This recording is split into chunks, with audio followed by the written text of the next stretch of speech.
with episode 6 of Howya, Gettin on. Joining us today is, of course, IrishGenesis, and our special guest today, Mr. JakeMcBoss. So let's start with Genesis. Genesis, how are you getting on? I'm doing well, mate. How are you getting on? I'm doing good. Jake, how are you getting on? I'm doing absolutely amazing, Gar. Appreciate you guys having me on, the first guest in the podcast. Love that. No, really, I mean, I'm humbled, to be honest, because, you know, you could have got Jamie J. Carr, you could have gotten anyone else. You got me. That's amazing. I feel privileged. no, I'm glad. Well, I mean, obviously, I appreciate the comment nonetheless. I'm glad you're here. But with the last podcast, you know, we were chatting about you and your tweet and kind of what spiraled into the conversation. So I felt like it was only right to get you on, Jake, which I'm pretty sure you agree with. Yeah, we talked about it afterwards, and I was kind of like, I was watching the podcast last week, so, you know, every Thursday night I get the podcast on, I get my chipper food, you know, I'm loving life.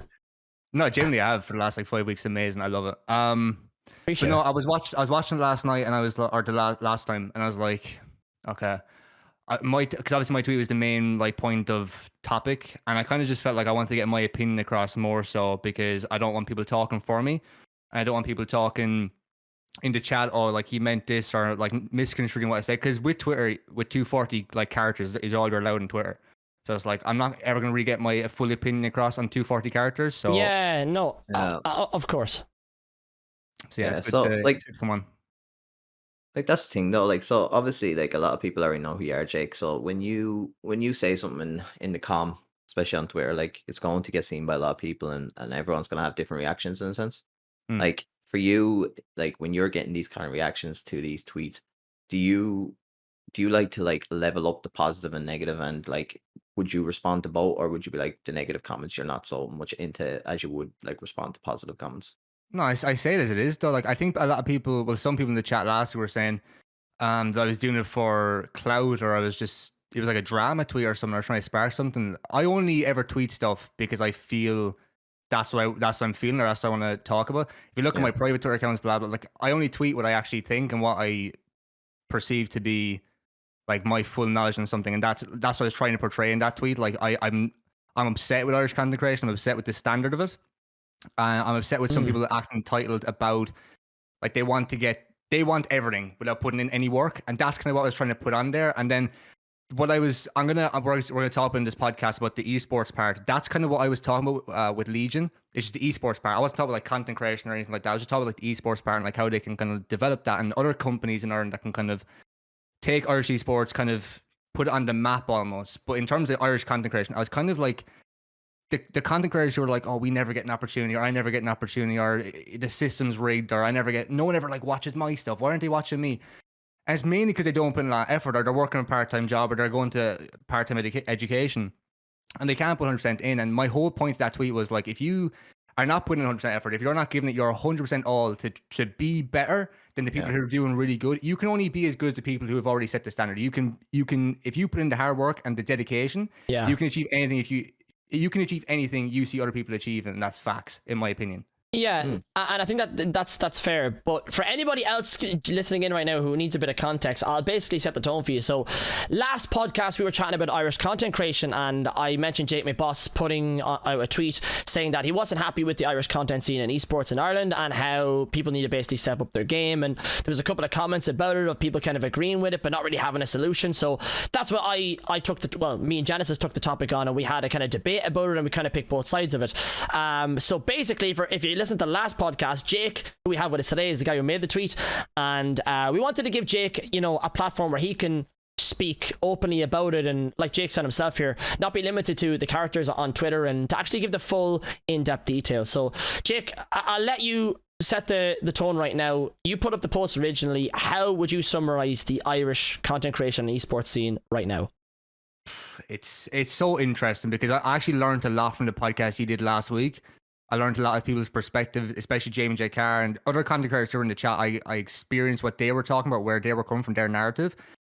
And I still come to the conclusion that there's too many people thinking that they deserve more than what they're getting. And it just drives me mental, because I've been taking content creation seriously for about 3 weeks now, where I'm constantly doing, you know, TikToks, YouTube shorts, YouTube, like Instagram reels, YouTube videos, second channel videos, streaming and stuff. And it's like, people genuinely think that they can put in minimal effort and just get the rewards that you see, like Jacksepticeye or all the boys who are doing really well, and it's just like you Yeah. have to put in the effort. And I'm gonna kind of quote the tweet.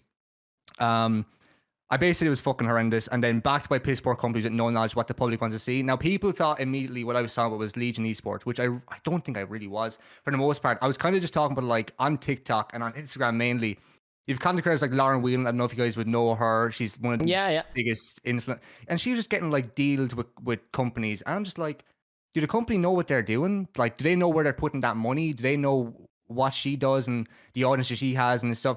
I just kind of felt like if they put that money, not towards me, but in terms of content creators like, like Russia or Jamie or like yourself, then we'd kind of be like, we'd be better off if the brands were putting the money where the money should be going instead of just to these like influencers who are just going to go away and just buy some Botox and stuff. And it's like, it's just strange to me. That's what I was talking about. And like companies like Swappy and stuff like that who resell phones, they're getting like people to do advertisements on TikTok and stuff. That's where I was coming from. That's where my perspective was. So I was grinding TikTok a lot when I was tweeting that stuff.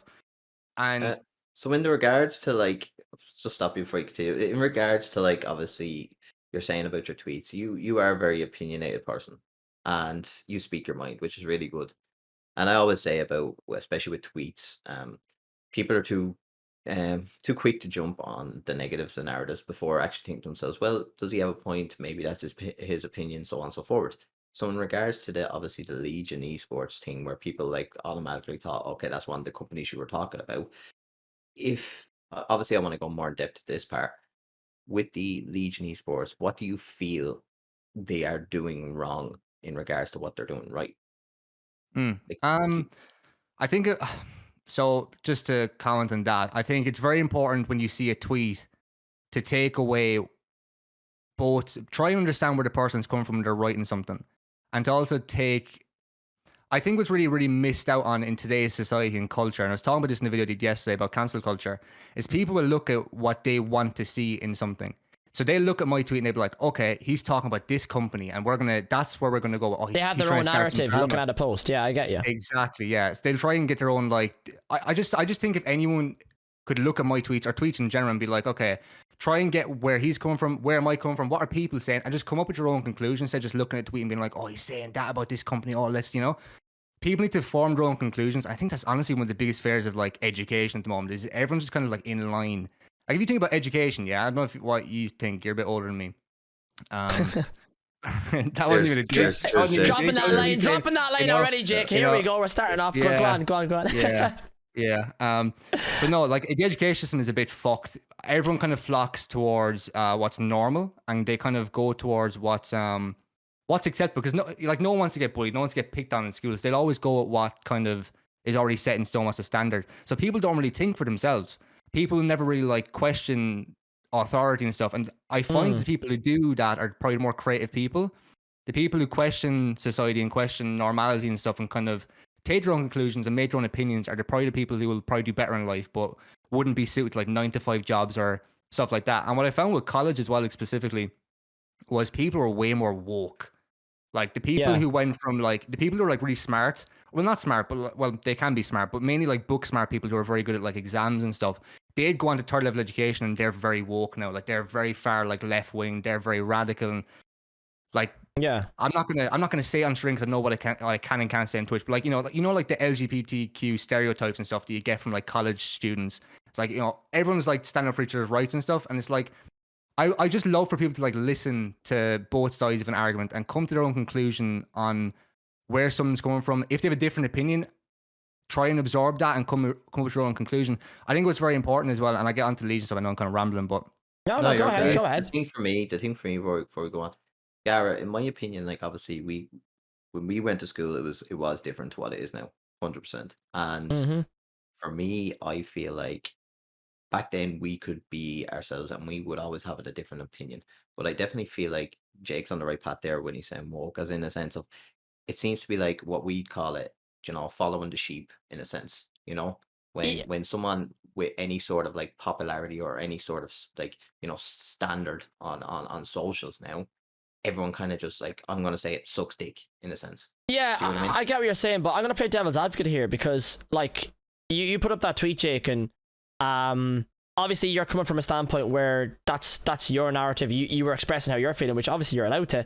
But like, you had people who would be your fans commenting and complaining about it as well, who would be doing the exact same thing. They'd be reading it from your narrative and won't be seeing both sides as well. So I feel like when you put out a tweet, you have to understand as well that people aren't going to see it. At the end of the day, it's the internet. So when you put out your opinion there, people are going to take it different ways, regardless if they're with you or not with you. So I feel like anything you post online is up for debate, essentially, because you're putting your opinion out there. With that being said, though, Jake, with this tweet that you put out, you're saying that it's in regards to other companies, like, I know you named them already, so no fear of it now, is like companies like Swappy instead of Legion Esports. But when you're talking about the Irish scene, and when you're talking about people, not content creators, we'll stick with esports for the moment, but that you're not happy with. I know you mentioned earlier about putting it into content creators instead of people like you've named here. That is it, Lauren Whelan? Is that her name? Yeah, Lauren Whelan. Yeah. You're saying instead of putting it into something like that, you're saying putting it into different. I wouldn't want to put it anywhere near her. I can't lie. Jesus Christ, man. Anyways, listen, Lauren, we like you. Okay, just don't mind this lad. He's talking shite.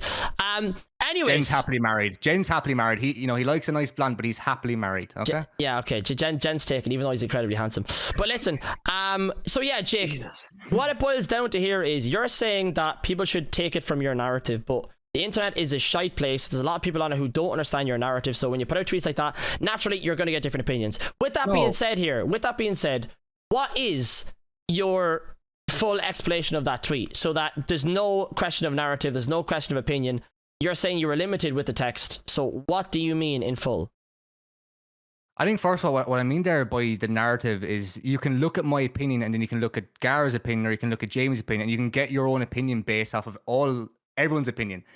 That's what I mean. I'm not saying you should read mine and be like, oh, that's his narrative. You should, I have my opinion, but you should also take other people's opinion into consideration. And that's what you did very well last week, is getting all sides of the argument. I'll answer the question because I'm kind of dodging it. The Legion Esports stuff, I am kind of dodging it because I don't want to talk with companies and be like a bit of a dickhead. And no, but look, at the end of the day, man, this is your platform to be open. And regardless of what you say, this is your opinion, as I said, and we're here to listen. So by all means, man, the floor is yours. Yeah. Yeah. So, okay. Well, I was doing some research last week. I was going to make it like a video on the second channel, talk about Irish content creation. I was like, fuck, I'll leave it. But I was looking at the Legion Esports stuff. I was looking at the Legion Arena stuff. One thing that I was really impressed with is when I was with GamerStore, it was very much like, okay, GamerStore is doing all this stuff. GamerStore.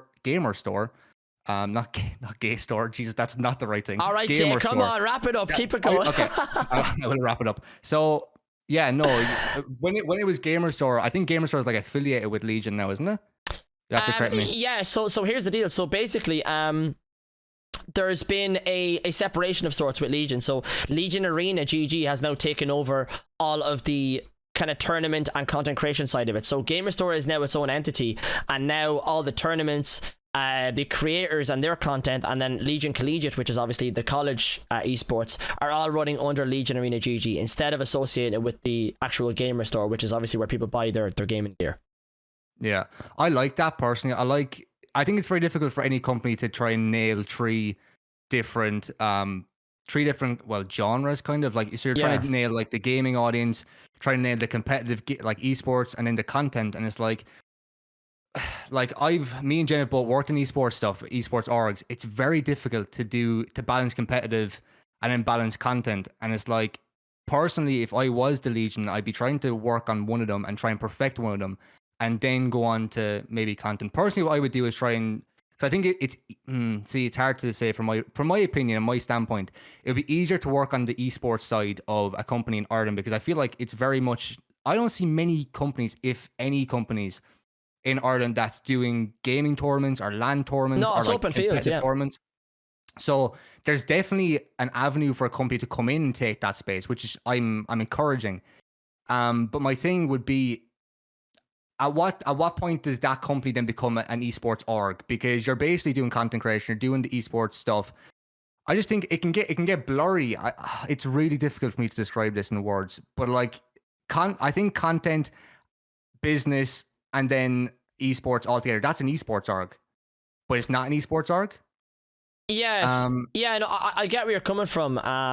about the whole kind of format of it sounds like an esports org, but to be honest with you, I feel like your perception of that has been tainted by the Fortnite community. And I would be the same mindset where Probably. you see an org and you're like, oh, this looks like the same old shit, because I mean, how many Fortnite orgs have you seen throughout the years come and go? But the thing, It's still going to this day. Like there's so many orgs out there, I'm not gonna lie, who I just feel just don't have it, and they get way too much credit. They get way more credit than they deserve, because I'm sorry, for me personally, an org does not thrive off signing good competitive Fortnite players, because you're paying more out than you will ever get back in, yeah, and that is the truth. Like Doctor Disrespect said it best. The only org out there that's ever profited is FaZe.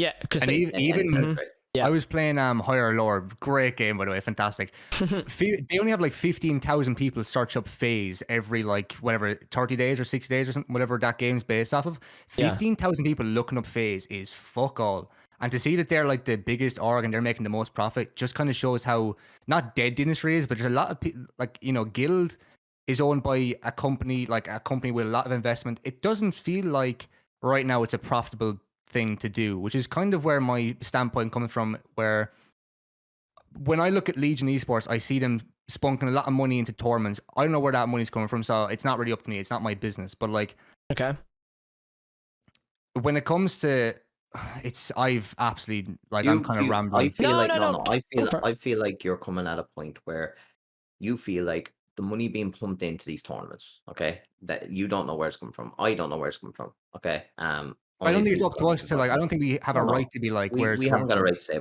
where it's coming from or anything, and I'm not getting to that point. The point I'm getting to is you feel like what I feel when I look at businesses or orgs and so on and so forth to do with esports. Okay, I feel like the proper correct money move maker inside a business like that is pure or content, because at the end of the day, you got to look at it this way. If you're investing cash, how you can return that cash, you got to turn the cash into numbers and views, that revenue off the likes of YouTube, Twitch, wherever you're doing it on.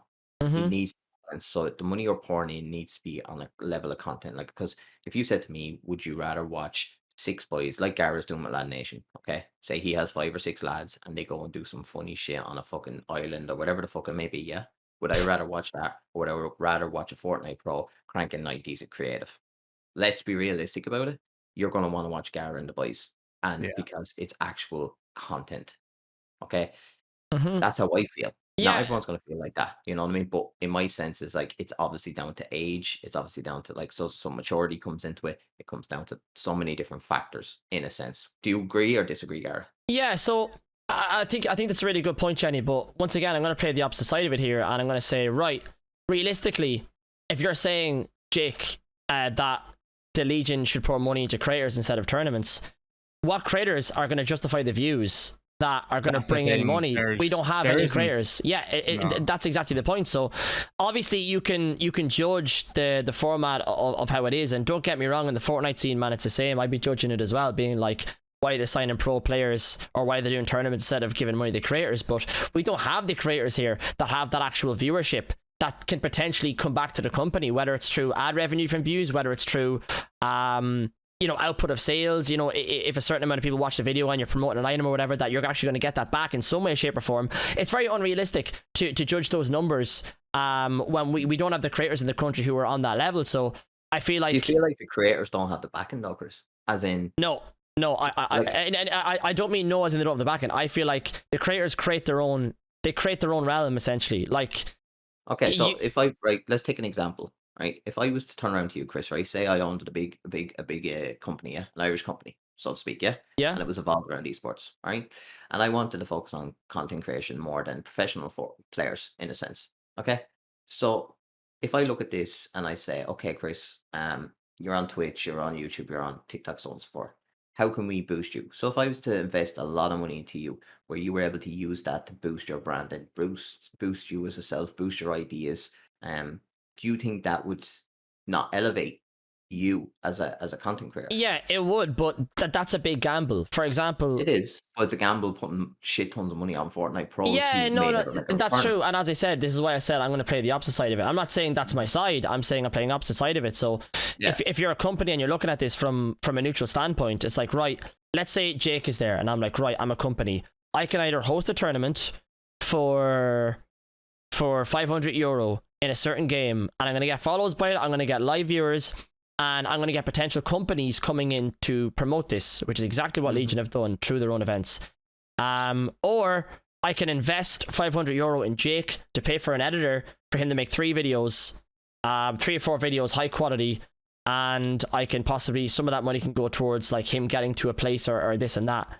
Realistic. No, it's not worth it. It's not worth it. No. Yeah. Like if you were to put 500 quid into me at my current point, you're not going to get a return. You're going to get me like we'll say like I get like 5,000 views a week on YouTube. So we'll be like, okay, 5,000 eyes get to see if I was like partner with Gamerstar Legion or whatever I'd be wearing. So they get that promotion, but like they're not going to get return out of me. And there's not. And what you said last week, and I'm going to take.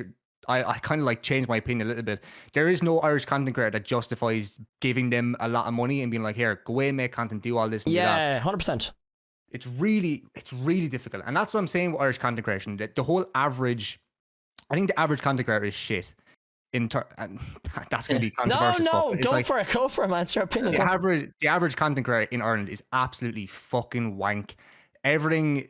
Like, if I think of the average content creator, I'm not gonna name names. Jeez, I nearly fucking did.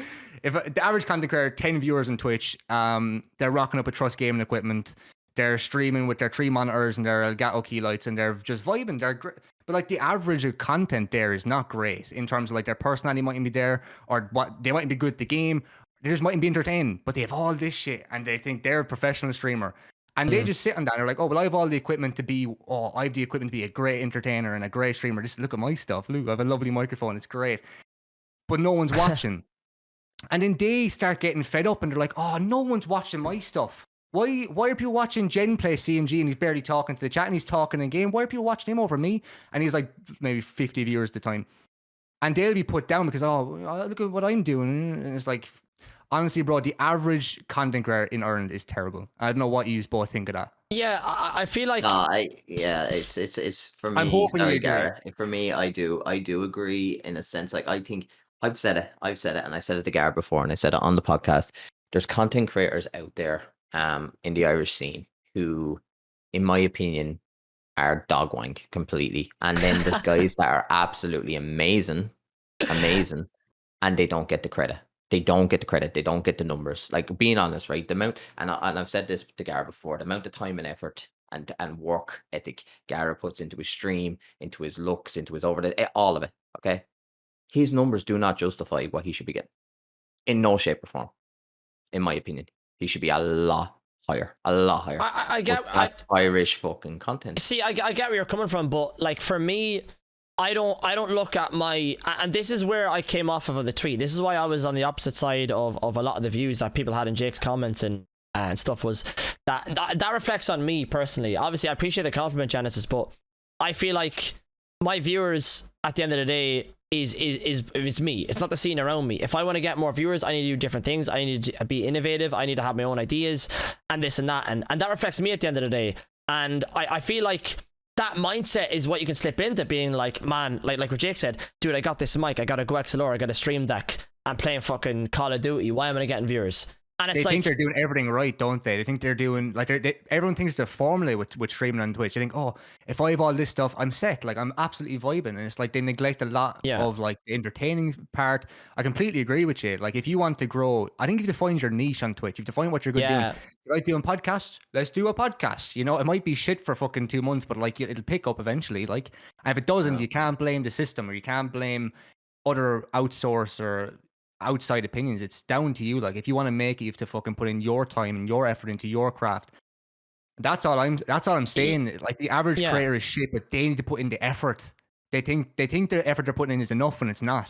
Yeah, no, I get you. And as I said, I'm gonna claim I'm one of these people. I know, Jenny, you're very complimentary of it, and I know, like, obviously I do put in a lot of work to a lot of different projects, but I need to elevate my game, and that's a big part of what I'm doing this year with different projects. And I'm obviously on the disagreed side on this. Like, I'm on the opposite side. But go ahead. Continue. No. That's I mean, like, as I said, we're all here with different opinions, so I appreciate someone being on the different side of it. But I feel like I'm full time. I'm putting a lot of work in the different projects, but I need to elevate my game. I don't think that reflects the community or the people supporting me. I don't think anybody should give me €1,000 and be like, you know what, you deserve this, have a sponsorship. I feel like I need to still earn that. I'm only a baby to the game. If you look at me and you think I'm doing good and my production level is high and stuff, like, it's not. Realistically, it's not. You got to elevate your game, and you should look past. If you have a certain amount of viewers and whatever, you should look past creators. You should be like, what do I need to do better than this guy? What do I need to do? What's the next step? But listen, before we go any further, I want to get back to this, but I want to quickly turn back to what Jake's tweet is, because I want to get into content creators. Jake, here's my question for you right now. You made that post, and I know you had your own mindset with it, okay? And I know you've already said that you've changed your mind on some parts of it. Since you made that post on Twitter, and since you've seen the podcast, have you changed your mind in any way? And if so, what changes were they?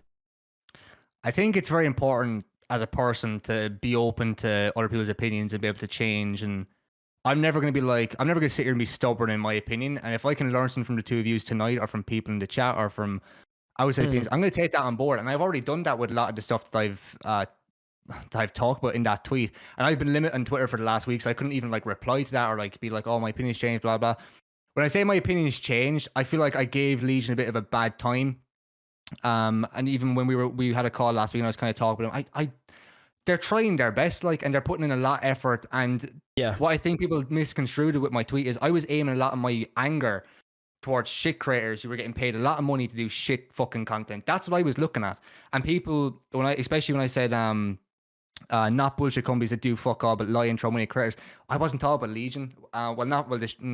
the shit creator part, maybe I was a little bit, but I wasn't talking about like Legion in terms of a shit company. I was talking about like Swappy, and I was talking about like these companies on TikTok and stuff that pay creators a fuck ton of money for Instagram impressions. I don't know if you boys both know, but if you get into the Instagram system and you like get really good impressions on Instagram posts, you can get paid a fuck ton. Like there's a reason you have like a paid promotion label at the top of some posts. Yeah. Fuck me sideways and call me Karen. You get some amount of money for just having followers. Yeah, and being crazy. An influencer. Oh my god! So maybe I should have tweeted it differently. Instead of putting Irish content creators, I should put Irish influencers and Irish creators, and kind of differentiate what I was saying, because a lot of my anger was coming towards that side of it. In terms of shit creators, there was my preconceived notion was Gamer Store Legion. When I was in the team, there was a lot of and some of this has changed now, and I'll talk about that as well. But a lot of the stuff that I saw when I was in the team was there's a ranking system called General, Captain, Private, and something else. Yeah. And there was people who were at the very top, and there were people at the very bottom. And I was like, the people at the bottom are probably doing better content than people at the top. I'm not talking about Jamie, by the way. I'm like fully serious. I'm not talking about Jamie. I'm not trying to make any drama, because he was at the top. There was a few people at the top at the time. There's people like Gibson Gaming, who I fucking love, by the way. Great content creator. And he's like mid-tier ranked. And the whole system to have gotten into Gamers for Legion at the time was like you have to have a certain amount of numbers, or you have to have a certain amount of like social media clout. And it's like, I think the quality of content should be mixed in with the numbers, because there's a lot of people out there who trying to face cam and they're like, oh, you know, cool. And they get like 50 viewers somehow. I don't know how. Like we all know there's some streamers on here that get like a load of viewers, hundreds of viewers, partner numbers by doing fuck all. But they'll be... But there's also people who used to be good. And on Twitch, there's a lot of people who had like a lot of followers over the years, who maybe 4 or 5 years ago when Twitch was popping for them, they would have had like an average of 50 or 60, or they would have had like 10, 15, 20,000 followers on Twitter, or Twitch, sorry. And that'll then be that was then in consideration for getting into Legion. And it's like, the ranking system, I don't think you should rank content creators based off of numbers. I've always said it should be based off of quality of content. But then your point, Garrett, that you can't just go away and give someone 500 quid because their content looks nice and the company get no return. So I take that on board, and I 100% agree with that. But I just thought the ranking system at the time was terrible, and I think they've eradicated that. I think what it goes now is creators, affiliate, and then something else. You'll know better than I have. Yeah, so I was involved in that process because I felt like the system that was there was kind of cluttered. And I was like, right, we need to simplify this. We need to highlight the creators who are out there actually representing the brand versus creators who are just more affiliated than partner. So that's what it is now. It's affiliate, pretty much a partner. Did you ever think there was mates rates going on in Legion? In terms, do you think there's people there because they were close with people who ran Legion? Do you think there's people up there? No, No? no. I feel like with the original system that was there, it was based on numbers, as in follower numbers. It wasn't based off of live viewers or content. Did you agree with that in terms of like ranking people on numbers? Because I feel like if I look at someone who's doing really good content like Jamie JK, I'll look up to him. If I was at the bottom, and I'd be like, oh, look at Jamie doing like working his arse off. I want to be like Jamie. Yeah. But if there's someone else who's up there and they're doing fuck all, they are doing sweet fuck all. Average of 5 viewers doing fuck all. They're playing the Wii on Twitch. I'm like, what the fuck? I'm not gonna be like Jimstar at the bottom. No offense, Jimstar. He'd be at the bottom, like looking up at someone, being like, "Oh, I'm gonna be like Jamie, but why is this person up there and they're doing fucking nothing? And they've done nothing for the last 6 or 7 years." Well, That would infuriate the fuck out of me. Listen, you see, this is the thing. I know exactly who you're talking about. I know who you're picking apart because I know Yeah, the names. so do I. No. Yeah. I know. I'm not saying everyone else knows, but I know who you're picking at here, and I agree. I feel I'm like just giving examples though. I'm not no, trying to like no. I get you, but I'm just saying. I know though. I know. But listen, I was of the Deep same. down. No, but I was of the same mindset, man. I agree with you all day. But this is what I'm saying with the way Legion is working now. It's a new step, kind of working with the Legion creators, and you know, a part of what they're doing this year is getting creators involved and actually making original content this time. So I'm happy to be a part of it and to have a say in some of the system. At least I feel I do. One great member of Legion Arena right now is Buzz the Bee, and he's come in and he's really majorly helped with a lot of this process. So anything you're seeing online in terms of how it's done, how it's organized and all, a lot of that process is down to lads like Buzz the Bee. So major props to him for getting involved and elevating it in general. But yeah, look, with that being said, I don't want to make the whole conversation about Legion. I get where you're coming from, Jake. I feel like you stated an opinion there that I even agree with, and it's nice to see the change in it this year. But going back to, I mean, like realistically, with the Irish scene right now, there's not a lot of businesses in Irish content creation or esports, and Legion is one of the only ones right now. So it's obviously easy to see why people would construe that that's what you were talking about. But I have a point that I want to bring up. Go. And it's going to piss off so many people. I have to say it. I want to hear it. Go. So with the Legion, I absolutely love the website. It's fucking beautiful. You go onto the website, you see all the stuff, it's all laid out, and I'm like, this is amazing. Get me involved. I look at, you know, Virgin Media. That's amazing. A mainstream brand. On Post, amazing. Yeah. Trust Gaming. What are you guys doing there? Like, I don't like them at all. I think their equipment is shite. I think the stuff they make is shite. But I think, obviously, when you're starting off and you're at a lower level, then look at Jenny. When you're at a lower level, you have to. When you're just starting off as a company, you have to try and take what you get, and I completely understand that. But when I see put on Post and I see on Post and Virgin, I'm like, that's amazing. And I see Trust, and I'm like, oh, fuck off. Like, I just can't be arsed. I don't even want to look at it. Like, generally, and that's my first opinion. And I know a lot of people will look at that and be like, oh, Trust Game. And like, come on to fuck. Like, a lot of people, my audience specifically, I know a lot of them ripped into it. When I was in Gamer Store, a lot of people were ripping into it, like, oh, look at you with Trust Game and stuff. I'm like, oh, what? And I started looking at the companies like, oh, Jesus Christ. Yeah, no, I'm going to stick with my Logitech. That's for me. And I never worked with. What I don't understand as well is Trust Gaming are like an affiliate or like a partner with them. I don't really understand. So let me explain. It's the whole situation. So Trust Gaming are currently one of the only companies who fully distribute worldwide. And when I say that, I mean Trust Gaming has set up essentially a hub in Ireland, and they've done this a couple of years ago. It's why if you go into a lot of third-party electrical shops or even some mainstream electrical places, could even be a phone shop, that you'll see Trust Gaming gear. It's because Carphone Warehouse. Yeah, no? yeah, that's what I'm saying. Yeah, like they are involved in Irish companies already. So obviously, I mean, I'm assuming how the story goes, but with Gamer Store and how that's gone is they've picked up an affiliation with them because they were the only brand willing to post over here and actually set up hubs over here, whereas the likes of Logitech, the likes of Steel Series, they're based UK or US. So realistically, you know, you got to think, right, if I'm working and if I'm trying to build a company from the ground up, who are the partners that are going to come on board with me right now, who are going to help fund this business, and who actually are going to be a company that's going to work with us successfully. And that's why I feel like Trust Gaming was the pick for them. Now, not to say anything about quality or whatever, listen, that's for anybody's opinion to come in, but realistically, that's the reason why they were chosen, is because they were a company who already set up a hub in Ireland, and they already had, obviously, connections with the lads who have set up a Gamer Store. Yeah. They're more so starting like they're first people starting off more so like put it this way, okay?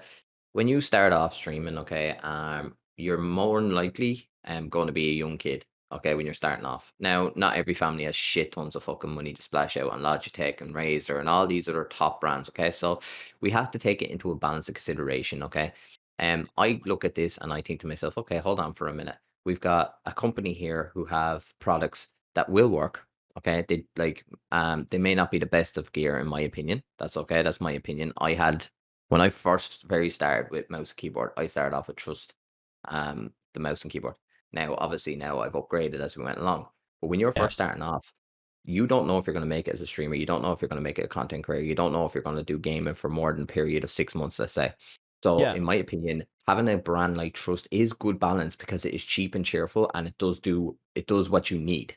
Okay, so way I'm looking at this is if you continue on and your stream grows and you're starting to make money or income from what you're doing, that's when you start to upgrade from them kind of brands. But it's definitely for me, they're a business about giving the small gamer, the guys that can't afford the big gear, Yeah. a chance to get going. That's how I look at it. So when you look at the likes of Legion, okay, that's like us trying to compare Legion to other brands. They're not there yet, but it's a starting platform. It's all about how you go from there. So at the end of the day, as I said, I started off with Trust Gear. It got me. It didn't affect me stream. It didn't affect anything that it done the job I need to do at the time. And obviously, as I got along and I'm starting to get more into stuff, I've currently upgraded, and that's what it should be all about. It should Yeah. be like anything, you know what I mean? At the end of the day, it's the same. All right, I'm going to stay this straight as well. It's the same thing as well. You go to Penny's, you buy a black tracksuit, okay? You go and buy a Nike black tracksuit, okay? Now, the quality there is a small difference, but realistically, if you fucking imprint a logo onto that Penny's tracksuit and bring it to a market, you will still sell that for the exact same one as a Nike because the only people that can really tell the difference is people that have a high priority for fashion sense and no material. And it's the same with anything. So Yeah. that's how I feel. I don't think though. If I look, I don't think when I think okay, when I think of Trust Gaming, I don't think oh they're just cheap or people who use Trust Gaming are cheap. I just think of Trust Gaming as like they're very when we were at Gamer Fest in 2020, I know Gar was there. There was a setup, there was like a little stall there with Trust Gaming. And all the little kiddies were going over, like, you know, that was so weird the way I said kiddies. All the kids would Go go on. over Go on. and they'd be like, okay, look at this, it's flashing and stuff, RGBs and all that crack. And it's like, yeah, you know, like, ma'am, get me that, you know. But I can't agree with the price though, because the prices are they're insane for some of the stuff. Like, there's €80 keyboards there that probably wouldn't even be comparable with like €40 Logitech ones. Because at least with Logitech ones, you have like software and stuff for it. See, the thing is as well, and this is a valid point. So you are right in a sense, but the thing you gotta look at as well is that a lot of the stuff that you look for, you're looking online. Okay, I've been looking in the chat and what people are saying. I can go up to Tesco or Argos and I can get a full complete trust setup. I mean everything, right? Chair, keyboard, mouse, the whole lot for less than 100 quid because I've seen it. And it's in it's in my local electric store as well. They sell Trust Gear and it's Yeah. dirt cheap. It's online to boosting the prices. And how they do that is like, it's like with anything. Online, okay, people have prices totally different to when you go to a shop. Do you know why? Because online you see it. You don't argue a point when you're face to face with the seller or the company owner. But when you go up into a shop and you're doing it, the person's there. That's where you see if they're trying to fucking rip you or not. It's hands on instead of just a view, in a sense, if you get what I mean. Yeah. A really good point. No, it is, Yeah. and it's why that's like what I said opening in this conversation is that Trust Gaming has set up a hub in Ireland, and they're in a lot of stores, and they're actually out there in the shops where you can actually physically buy them instead of buying them online. Now, obviously, in Ireland, fiber is nearly a new thing over here, so we're still kind of tracking with the whole rest of the world, but at the same time, having that in local shops is a big deal, and regardless of the quality of equipment or how you feel about it, it's not just the equipment that's the deal here. It's that a major brand who has the facility to post worldwide, to have business worldwide, is willing to work with an Irish brand starting up an actual esports and content creation thing, which is absolutely huge. So it's why, going back to what you said, Jake, about like I feel like people shouldn't be shitting on it as much and more just supporting it because What like people do though, like why do people shit on it so much? Because it mustn't be great. Does that make sense? A lot I of people don't like No, them and no, they look no. down it as well. Oh no, no, I'm gonna jump in here straight away, right? The reason why it is, it's like with anything. People expect and it's like content creation. People expect the best of everything. yeah. Okay, without fucking like that's the problem. That's where we are, Jake. That's exactly where we are. Okay, just because all these big streamers, all these big influencers now have the best, yeah. These smaller guys say, I have to have that. He has that. That's gonna make me be big as him. It's not the fucking products, but people have it glued in their system, in their head. They feel like if I don't have a 240 hertz monitor, if I don't have a 3090 Ti, that's what's glued into these kids' heads when they don't realize that you can literally become bigger than anybody on the shittest gear. Yeah. That's where we're at. That's just society. That's not nothing to do with the brands. You That's said the just same thing literally like on mine with Qualo and yeah, 100%. Qualo and Glitch versus G Fuel and Sneak, I think, was it? Yeah, Something like yeah, that. yeah, 100%. I'm not gonna lie. They're all the same shit. Mm. It is. It's all the same shit. Okay, the only reason so I started off with the Qualo thing. The reason I couldn't continue with the Qualo, I'm not gonna lie, I wasn't promoting it because I didn't like it. If I don't like something, I am not promoting it. Straight up. That's how Yeah. I feel. Okay. I'm the If same. I'm not gonna lie, okay. The only reason there's people out there, the only reason they promote G Fuel, okay, and this is my view, my honest opinion. The reason they promote it is because the money they get from it. It's not the product that they like; it's the money they get from it. Because everyone knows with G Fuel, it's never dissolves properly. The powder, sticks to the bottom, and you can taste it. So it's still shit, in my opinion. Like we drink it. I still drink it. I'm not gonna. You've seen me. I drink it, Mm. but it's still not. It's not good. Like it's not a solid product. Do you know what I No. mean? But Not for people the are price. There's no no, justification. but people are fucking gagging to get on a G Fuel deal and blah blah blah because of the simple fact the big guys do it. The big guys promote it, and when a big guy Yeah. promotes something, the smaller guys will latch onto it. It's like a conveyor belt of bullshit and lies because of money. That's all it is. And to follow on from that, Jenny, I agree. But just to tidy this up a little bit, yeah, like realistically, and I see Funky Town said it in chat, and it's so true. The Irish scene is just simply not big enough for a big brand to get involved in, and that's what we said originally, Jake. As in with creators, as in realistically, if you're Logitech, are you going to get involved for this amount of views? Or if you're Steel Series, are you going to get involved for this amount of views? Realistically, no. So it's why I feel the whole scenario and the whole scene should be supported a lot more. And like people have to realize that it's a stepping stone. You don't get just a brand deal on your desk here just because you own a company or because you're a content creator. It doesn't work like that. It's a process. Not saying that Trust Gaming are out of this process, but they're a part of it at the same time, and they're the ones supporting these events and they're the ones supporting these creators. So at the end of the day, you should be supporting that. If you want the scene to grow and to be bigger than what it is right now, you need to support that process. You can't be shitting on the early stages. Do you know what I mean? It just doesn't work like that. I think what I'm saying though is now, when they were starting off, I didn't have a problem with Trust Gaming. I thought it was fine. When I was in Gamers for Legion, we would have said like 2 years ago, maybe a year and a half ago now, Trust Gaming was completely fine. Like I didn't really have a problem with them being involved in Gamers because it just started up. Like I was one of the first. I think I might have been the second creator or third creator to be in Gamer Store Legion at the time. And I had no problem with Trust. I thought that was like, fuck me, like a company or sponsor me. I was grateful that I had like products and stuff sent out to me free of charge that I could use for streaming. But the problem was, all the products that I got sent to me weren't good, and that's my personal experience. In my opinion, I didn't like any of the products. I don't use any of them, and what I ended up doing was giving a lot of them away to my cousins and stuff who were completely fine with it. Like, but yeah, I would never swap out my Trust Gaming stuff or my normal stuff for Trust Gaming stuff. It just wouldn't happen for me personally, and I've always kind of like tried to save up for what I wanted. I know a lot of people don't have that mentality. Like people are like, they want to buy stuff in a budget and they want to get everything now, blah blah. But if I want to get like a good keyboard or something, if I want to get a Go XLR, if I want to get a mic, I'll save up for like 6 months to get that whatever I want to get. I saved like 2 years to build my PC, but it's a fucking good PC, like, and it'll last me for at least another 3 or 4 years, like. Yeah. So, yeah. No, I get where you're coming from, but I feel like you said it yourself there about narrative earlier. I feel like there's a big difference between you saving up to getting good gear or like high tier gear versus a business perspective. I feel like, for example, Yeah. I have Steel Series stuff, I have Logitech stuff, I have a Rode microphone right now.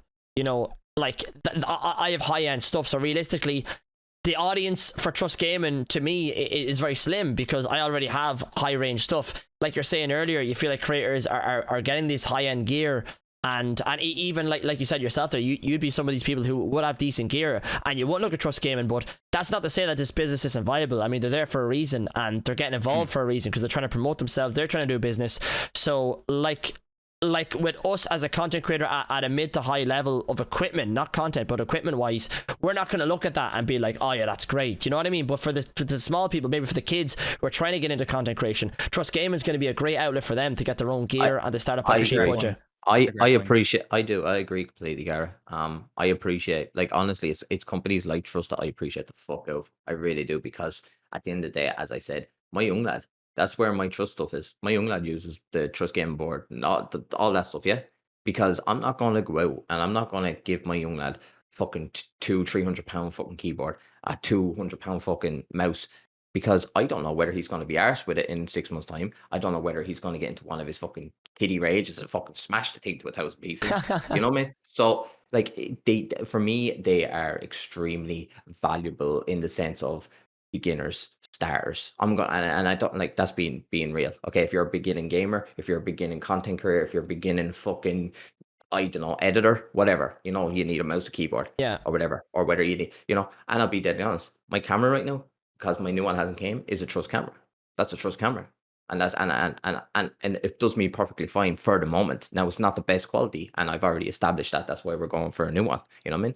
But I wouldn't notice the difference between that camera and a Logitech one, if I'm being yeah, honest. Just but straight up. this has done the job, and I've never Mhm. like that's the thing. This has done the job, and the only reason we started to see its effects is because I'm coming up against the likes of Gara's camera, your camera, cameras that are way on my range. Do you get what I mean? Yeah. Yeah. That's why you only notice. But if I wasn't up against that, where I am on my own stream, no one else's camera is there, you wouldn't have a fucking clue. And that's exactly where I'm going with it. Do you get what I Yeah. mean? I really like this conversation because I feel like I've been proved a little bit wrong. I don't have the chat open because I just can't. Yeah, no, TV that's with some of perfectly it. fine, man. No, it's okay. But the general consensus from both of you, and yeah, maybe I'm looking down on them a little bit, and I feel bad. I don't mean to come across as pontificating when I'm looking at so my stuff and I'm looking at someone else's stuff. That's not what I'm trying to do. I think my original point was in comparison to Unpost and in comparison to Virgin Media. Yeah, you're wondering why they're there. Yeah, I got you. Yeah, no, that's my original point. I'm not trying to look down on people who are like, oh, you know, like I have Logitech, where the fuck, and I'm looking down at Trust Gaming. That's not what I'm trying to do. A lot of my cousins, like Jen said, who are like, you know, who'd be like a lot younger, would use Trust Gaming and stuff. And when I was at Gamer Store, Gamerfest, they were selling stuff there as well. So, you know, there's an audience there, and there's definitely people who will buy their products. And I'm not discrediting the company. All I'm saying is, personally, I think you can get better products for the money, and that's just from my personal experience and what I've done. And there's another point I'm going to bring in. The reason as well for you, you're dead right, there is, but you need that because you have a fucking bigger audience than a lot of the boys that do use this shit. Do you get what I mean? So it's when you get to a level, it's when you get to a certain level, like us three here right now, we're not fucking huge, but we're at a level where most of the Irish scene know who we are. Okay, so we're at that level. Okay, but then you gotta look down the little guy, little fucking Jack Simmons. Okay, streams Fortnite 4 hours a day. Okay, because he has school and On the grind, on the grind. Yeah, family are broke as fuck, can't afford good gear. Okay, but little Jack is dedicated to be a content creator. All right, he comes home every day from school. He hasn't got the great fucking setup, but he puts his fucking arse into it every day with this so-called shit gear that people say it is. Yeah. But little Jack there will eventually get to a stage where he can say, okay, I've worked my ass off. I've finally got myself a couple of pound. I'm going to upgrade my stuff now.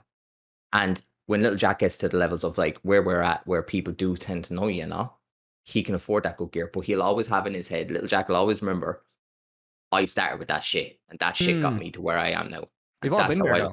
We've all started with wank stuff. Yeah. Again, I've just called them wank. I'm so sorry. If you do Trust Games, I'm not going to look down on people who use it. I'm just saying, from my perspective, I don't find the company that reputable, and I didn't know a lot of the stuff they're set up in Ireland and stuff. My preconceived notion again of Trust Gaming was when I was working with Gamer Store and stuff, is they never really got involved in the company. I never really heard from them. I was kind of like fed information from the people who were working the Gamer Store, and they were like, Trust Game wants you to do this, or Trust Game wants you to do that, or they're sending you out this, blah blah. I never really got like a personal relationship with Trust Game, or I never really heard from. I never seen them like retweet any of like. So when the Gamer Store Legion creators tweet out their live, they go at Trust Game and hashtag Trust Game. I never see Trust Game like respond to that or retweet their stuff. And that's just where I'm coming from. I think they're a German company as well. They're not based in Ireland. No, they are a German company. Yeah. So that I just wanted to bring that across as well. So my preconceived notion of Trust Gaming is bad from my experience, but that's my experience and my opinion. Yeah. No, and I get where you're coming from, and I suppose it goes back to what you said earlier, Jake, about the narrative and how you approach a situation. And I know anybody can learn from it, and that's why I feel like it's a good topic to talk about now, because we talked about previously, me and Jenny, about the Legion and how you should support something like this, because no one in Ireland is doing anything like this, and you can relate to content creators like Jamie Jake are doing events. No one in Ireland's doing things like that, so those are the kind of things you should support if you want the scene to grow. And the companies that are with it are there for a reason.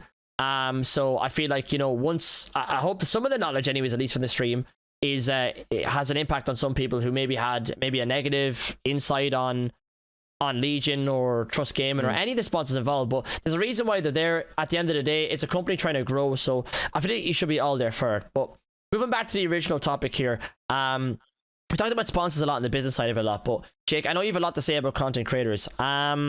So right now, if you were to summarize what you think Irish creators need to do right now to bring up the Irish scene and bring Irish content creation to where we have some people in the hundreds of viewers, in the thousands of views on a YouTube video, so that we can actually elevate the scene. I think charisma is a really important factor. Not being boring. I know a guy who's Irish, football channel, who does like football players from 10 years ago versus like where they are now, and he does content off that, and he's found his niche, and he like 200, 300, 400,000 on YouTube. Yeah, honestly, finding your niche, and speaking about football, there's such an open playing field in terms of Irish football content.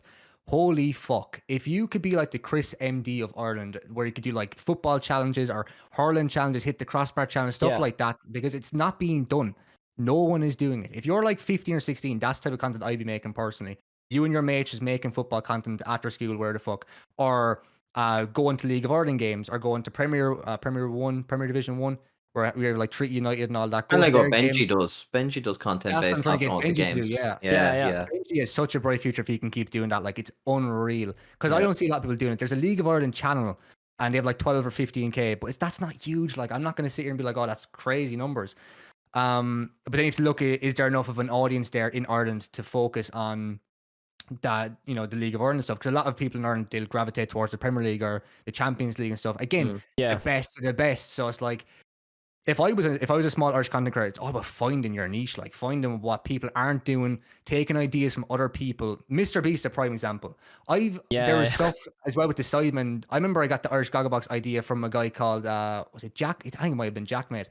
He did something with like some Mark Gorbridge and a couple of those people. He was doing like UK creators Irish Gogglebox, or UK creators Gogglebox. Yeah. And I was like, fuck it, Irish content creators. Let me get 6 or 7, and I didn't give a fuck about numbers. By the way, when I was getting people involved in this Irish Gogglebox thing, I just wanted to get people involved because I wanted to do the idea. I knew it would do well either way. So I got Jen, Streamer Lee, Leon LP, JMY, and then there was one more person. I'm gonna forget them, and I'm gonna be an arsehole. Who's the last person, Jen? On the new one or the old one? Jack Igo, wasn't it? On the old one. Yeah. Yeah, on the old one. So we had a couple of people. Gar was there, Jack was there, Leon LP, Streamer Lee, JMY and his cousin or his brother. JSM is there as well, wasn't he? JSM and Boof and Cal. Boof was there. Cal was there. So it was a mix. Yeah, it was a mix up of some weeks we had something for certain people and some weeks we didn't. Like, there was definitely weeks. Yeah, JSM was definitely there because I think there's 3 episodes, and the first one was 6 people, and then it went to 8 people and 10 people. Yeah, it grew. Like, and it definitely, but the balance in that as well is like you came up with that idea and you put it on the plateau, and fair fucks to you, like, and I'm so proud of that series. Yeah, but obviously, and then obviously, it's like it's all about, you're dead right about finding your niche kind of thing as well. So continue. Sorry, go ahead. Yeah, but I was just saying with the Gogglebox stuff, I think there's a big gap as well for podcasting in Ireland. I think there's a massive gap because who the fuck doesn't like? There is, how are you getting on? I think the two Johnnies are like the first Irish podcast. I think they have a show now on. They do, yeah. Excuse me if I get the station wrong, but we'll just say it's a mainstream radio, television, or radio. Yeah, they do. They have a gig. I don't know. I don't know the exact one, but yeah, they have a gig, 100%. And I kind of want to talk about cancel culture because they were getting cancelled today. I don't know if you've seen that. They were getting cancelled really? for. Yeah, it was fucking crazy. So what they were doing basically is they had like, because when you go mainstream and you're basically, I presume you're getting paid by the radio station to go on for their time. You're basically going on to some place where you're now on someone else's platform. Instead of just doing your podcast on wherever you're doing it, you're now on, I'm just going to use the RT. We'll say they're on the RT, for example. Okay. They're on the RT and they're making money. I think it might be 2FM actually. I think that's what it is, 2FM. But like they're on this platform and the viewers who maybe don't know them, because obviously you're just on the radio station, you hear these two boys talking. Oh, what the fuck is this? Yeah, you have the regular audience, but you'll have these people who don't understand. And it's the same thing with content creation. You'll click on someone's video, you see 5 seconds, and you'll be like, what the fuck am I watching? This is horrible. I can't believe it's so cringe, especially like TikTok and stuff. So basically, there's people who didn't understand the two Johnnies at all. And they got unilateral support from their own viewers who'd watch them anyway. But there was this thing, I think it was car stickers. So stickers they go on the back of the car. And it was something to do, basically the claim was it was a misogynist quote on the car. And they were basically talking about it on the show and making fun of it, making digs at it. And they were getting cancelled for that. Do you have the quote from the car? I probably don't, but I retweeted on my thing. Let me see. Okay. Yeah, I mean, that I suppose that's part of the issue though, is moving from content to mainstream media is that it's a different audience. Do you know what I mean? So I'm not surprised to see something like that happen, but I mean, when you look at it, it's two different audiences. You're talking about a younger generation versus an older generation, so they're definitely going to see it in a different light per se. It is. That's the thing with these kind of things. You have to be very, very careful because, like, what half the world finds funny and great, the other world won't, half of the world won't. It doesn't, like I've said that before. It's like with anything, you will always, no matter what you do, no matter how nice you are, no matter if you fucking save world hunger, there's still people that are gonna hate you. And that's just what it is. It's fucked. Like, it's so mad, but that's literally what it's gonna be. You know what I mean? And people, jealousy is the biggest factor inside esports. I've said this from the get-go. Jealousy is the biggest factor, and people will, if you're doing well, people will try and shut you down automatically, no matter what you say. Like, you know what I mean? I've had this 101 times where I've said something and someone's called me out on it. You know what I mean? Or start talking shit just to get a reaction, to find some sort of relevance into the situation that I'm on about. You know what I mean? Like, I am so opinionated, and I know that, and I honestly couldn't give a shit if people disagree with me because it's still my opinion. You know what I mean? But people will try and cancel you for so many different reasons. Which is it is what it is. You gotta be thick-skinned in this business as well. You just gotta learn how to deal with it. Yeah, 100%. Going back to my my point about Gar asked me about creators, Irish content creators. Yeah, the two Johnnies are basically an example of two content creators who were fucking nothing, and they just started talking wherever they were talking, and then now some are on the radio just in a couple of years. So it's like there's always stuff that you can do. There's always a niche. You just have to put in the effort to find it. But the problem is people don't put in the effort. Oh, that's too hard. Oh, can't be arsed. You know what I mean? So it's like, if you want to work at it, go and make your own ideas. And some people are more creatively in tuned than other people. Some people have more charisma than other people. More people are more creative and have a better understanding of stuff. And some people just like to go on stream and just chat shit and just talk about stuff, and that's fine as well. But if you want, I feel like the guaranteed way to succeed is by making very good content that has a very good, like, people want to watch it every week. They're like, oh, I want to watch it. So like with the Gogglebox, for example, people really want to watch that every time it came out. Like there was an insane viewer retention. A lot of people were watching it. That's what you're going to want to do. That's kind of the vibe you want to get at if you're starting Irish content creation, if you're trying to work your way from nothing. And that's what I think Jack the Bass is doing something like that as well with Honest Answers. Yeah, he's doing something like that. So fair fucking play. That might fucking flop. That might be absolutely boring as fuck. I'm involved in that. I'll give it a go. I'll see how it goes. Hope that it works out. Hopefully it does well for him. And again, that's just a start. And not everything's going to work as well. Not everything's going to work. This podcast mightn't work for you in what you expect it to in a couple of years' time. But at least you gave it a go, and at least you're fucking starting. At least you're giving it a really good go at the start. And that's all you can kind of hope for, I guess. Yeah, Yeah. no, I think that's a very very fair point, man. And I feel like with content creation in general, original content that people will want to watch specifically you for is really the key. And obviously it's easier said than done, but it's true. If you're original and either you have an original personality or you have an original content that people are going to literally like resonate with, and they're going to want to watch you specifically every single week, whether it's a YouTube video, it could be a stream every single time you go live, that's the biggest thing, and that's the key to the door of being successful with content creation, whether you're a streamer, whether you're a YouTuber, or whatever you do. So I feel like across the board, that's really good advice. It's finding your own little niche, making your own indent in a certain community, and owning it essentially. That's really where it lies. Yeah. With that being said, Jake, my next question to you is, you know, you've talked about content creators that, well, no names obviously, but you've talked about content creators that, you know, you feel like don't do well, and you feel like there needs to be more content creators in the scene right now who are actually doing stuff. What creators in the Irish scene right now do you look up to? Bisto Bob is the main one. I have him on my shameless plug. I have him on my podcast tomorrow. It'll be up on Sunday. I adore Bisto Bob. I adore everything he does in terms of his values as a person, in terms of the way he represents himself. He has the lighthearted humor as well as professional side. I fucking love him. His content creation skills are impeccable. If you want to get a model for what type of streamer you want to be, look at Bisto Bob. I don't really watch him that much, but I know you used to both rave about him. Rusher, you guys love Rusher. A lot of people like Rusher as well. I don't think I'm up early enough in the morning to watch his streams, if I'm being honest. So Yeah. but yeah, I think he does well as well. But Bisto Bob for me, I'd look up to. Jamie J. Carr, I'd look up to. I look up to Jamie J. Carr anyway. I've been watching his stuff for about 3 years, but unknowingly that it was actually him, if that makes sense. I feel like a lot of people were like that as well.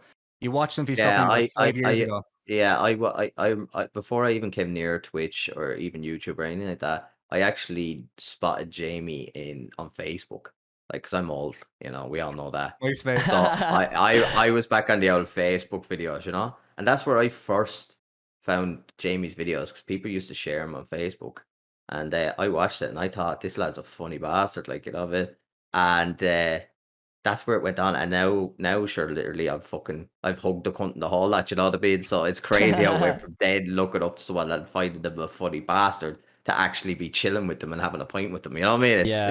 Honestly, he's amazing. A lot of smaller creators, a lot of people on TikTok copy his format as well. I feel like a lot of people, there's Keenan Matany, JMY would be one as well, myself, that would do geographical and regional Irish content. That's kind of, someone said that to me in DMs one day. They were like, Jake, your content is good. I find it funny. It's great that you're making geographical and regional content interesting. That's great. Very specific. Yeah, like that's my genre, geographical and regional content. It's great. But like that's my niche, and it works for me, and I have a lot of ideas to work on that and grow upon that. But Jamie J. Carr was a massive influence on a lot of young creators, and I think that's something that I kind of want to be able to look back on and be like, when I'm 25 and I'm 30, I'm influencing the creators coming up when they're like 16, 17. And something as well, when people are in school, they get a lot of slack for making content. They get like the piss ripped out of them for making content. They're trying their hand at trying to be a content creator. And honestly, it's hard because Irish culture is always trying to bring people down no matter what happens. True. But it's like, I honestly think there's so much more potential in me trying to be a content creator, me trying to go to college and getting a job. You know what I mean? Like, there's so much there for content creation if you're younger and you're trying to get into it. Like, yeah, no, I feel like there's some people in the scene who definitely make their own mark and are original, like you said. You know what I mean? They separate themselves from the rest, whether it's through their personality or their style of content, and those are the type of people you need to look up for. Not in just regards to, oh, I'm going to copy their content or I'm going to do a version of this, but inspiration to be like, you know what, they've made their stamp on the Irish scene, they've made their stamp with their content. How can I do that on my level? And, you know, for the Irish scene to get to the level where we all eventually want it to be at, you need creators like that who are going to take that extra stepping stone and who are going to be able to get content on that level. I care a lot about like content creation moving forward, but don't get it fucked up. People have to put in their own effort. I'm not going to be standing around here being like, oh, I'm not going to grow because no one else is growing. Like, fuck that shit. Like, I'm going to grow myself. I'm just trying to be like people need to pick up the fucking standard. Like, genuinely, just be better. Like, that's all I'm trying to say. Like, For me, looking at it is as well as that, like, because I find this a bit mad, but for me, what I find as well is that, like, with the content I'm doing now on RP and GTA, I'm on a UK server, and everyone around me, nearly 90% around me are from the UK. And with GTA, that was the same as CMG. And I feel like that's always been my peak numbers, my best ever. And I honestly believe, and this is like, no disrespect, I have a load of Irish viewers and followers now, and I love them all. But honestly, that's the reason I think that brings me to my peak, is because it's in the UK scene, realistically. Like, I'm an Irish content creator, but I'm around everyone in the UK scene. And that's why I feel like that elevated my numbers. Do you know what I mean? In a yeah, not sense, to limit yourself to like just I Ireland. You feel know what I mean? exactly. I feel like if I was on an Irish server or an RP server, I don't think I'd be doing half as well. Do you know what I mean? And that Yeah, kind of if just you did an showed. RP server from Ireland, you'd have to get all the Irish content creators involved. And Yeah. trying to organize that would be like fucking trying to take you know, Yeah. like Mm.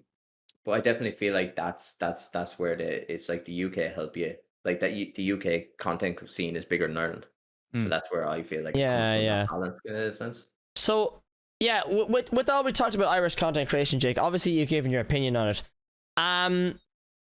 With content right now, Jake, how do you see yourself in this whole mix? I'm just vibing. I'm just on my own, doing my own thing at the moment. I'm just like, oh, my fucking leg. Oh my god, that was so bad.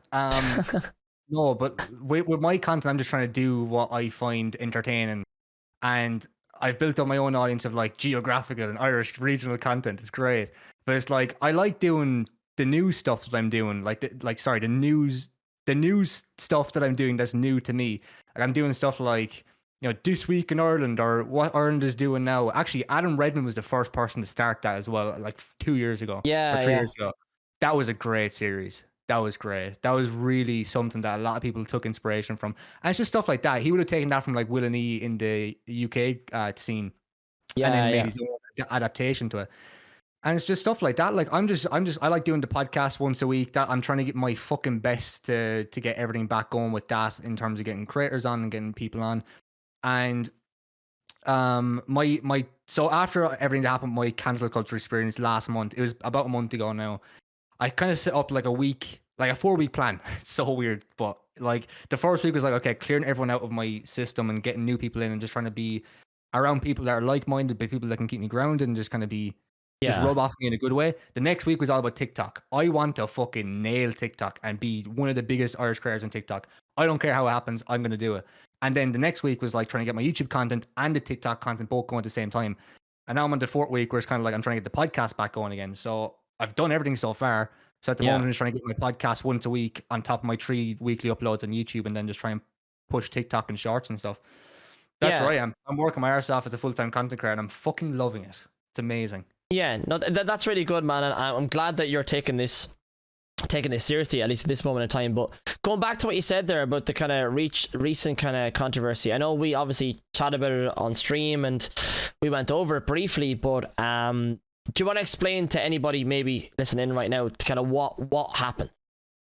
Yeah, well, basically, this time last month, well, it was kind of like so basically the things I said was, I made a joke about cotton picking, and obviously people who know me would be like, okay, he makes dark humor jokes, edgy jokes, which I've kind of cut out now because I just don't need that on my brand or near me at all. It's just not beneficial to me. But I was making really stupid jokes and dark jokes about my friends and people that I perceived as my friends at the time. And obviously the person that I made a joke about didn't find it funny. So I had to apologize. Not that I had to apologize. I felt like I felt compulsory to apologize. I regret that situation a lot. And but that was kind of festering over months and months of neglect. I'm not going to play the mental health card, but neglect to my mental health, neglect to where I was going. I was like a ship, but I wasn't. No one was steering the fucking ship. It's like on the Titanic, just going towards a fucking iceberg. It was just going to happen eventually. Like, I was just doing stupid shit. October was like my last good month. Where I think I did the podcast with Jen, or a couple of videos, but the stuff that I was doing November and December specifically, if you go back and watch it, you're like, what the fuck was he doing? I was saying like racially motivated jokes, stereotypical jokes that just weren't funny, over and over again, reusing the same stuff. And a lot of that came from the fact that I was doing Irish GeoGuessr, and I basically monopolized that series, my own original series that did really, really well. Yeah. From June, July, and August. And then I kind of got to the point where it's like, okay, I noticed I was saying a lot of the same jokes all the time. Like I'm not going to say them now, but like I was doing like, priest jokes, just stereotypically Irish jokes. It was just meaningless. It wasn't like offensive. And then I started getting to the point where it's like, okay, I keep using the same jokes. How do I go up a level? And then I just started getting to a really bad, really gray area of like, what the fuck am I saying? And I was in that gray area for about 3 months. I was doing college and I just wasn't really paying much attention to what I was doing online. I was spending so much time focusing on real life and doing college and stuff. And I was just getting carried away with like, what the fuck am I saying all the time? Just coming up with this stupid shit. And I just had to slow down.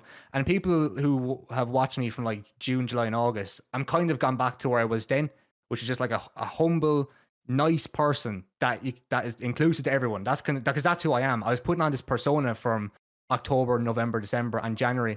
And I'm actually really fortunate I got caught up in my bullshit now instead of like 6 months down the time, because I now have the next 6 months to be like, okay, let's get everything back on track. Let's use that as motivation to be like, fuck, let's go and do this now. So I'm really grateful it happened. But in terms of cancel culture, I'll never agree with cancel culture. I did a video on my second channel talking about it yesterday. I'll never agree with cancel culture. Cancel culture comes from a hateful place where you want to tear someone down. You want to ruin their integrity and their brand because you're jealous of them, because you don't like them as a person, because you've had preconceived arguments or battles with them behind the scenes. And for me personally, if I'm ever making a joke, it comes from a place of trying to make someone feel better, trying to make someone happy, giving someone an outlet to listen to something funny or nice or just something relaxing for like 20 minutes. If it's a podcast or a video or Gogglebox or something like that, then great, I'm making someone happy. But like, I was getting to the point where I was making stupid jokes that weren't funny. And once you negate the fact that they weren't funny, then there's absolutely no point in principle to be making jokes like that if they're not funny, because you just come across as racist. And my ideology was not coming across at all in what I was saying. I was hiding behind a stupid saying that you can say anything you want as long as it's a joke.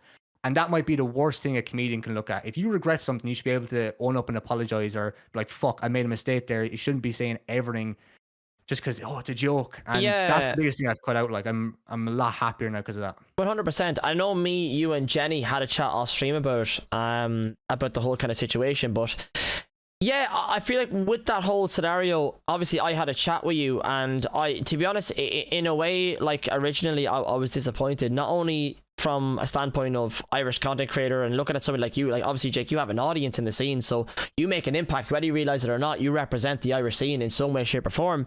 Is you had other creators alongside you, and you had your followers defending you for something that was undefendable. Do you know what I mean? People saying that it was out of context, this and that.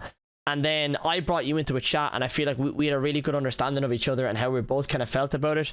And then, like, my chat was very much against you. You know, when I had you in my stream and we were talking about it, my chat was all kind of very much against your mindset and how you dealt with it. And then you took 2 days or 3 days out, and then you released a video of you apologizing. And I've never seen people like flip more than when I watched your video live on my stream, and my chat, all the people who were like pitchforks out to get you were like, you know what, fair enough, he admitted to doing wrong, fair play to him. And that's more than anything else, I feel. I think it's because I am a nice person. I'm a genuine person. Like, I've known Jen for about a year, so I'm sure he'll back that up, hopefully. But like, I'm a nice guy. But I was saying stuff that was just like indefensible and just stuff that didn't make sense to my personality. Like, why am I saying stuff like that? Why am I trying to purposely ruin myself? Yeah, you definitely got off track. Like, at the end of the day, I've known you for a while now, and with your content, I get where you're going with where you get from completely, and you do 100%. You did get ahead of yourself. You know, what I mean, I said this to you out off stream, and it was just us in the chat, and I did say it. Like, I said, some of the shit you say is hilarious. It is.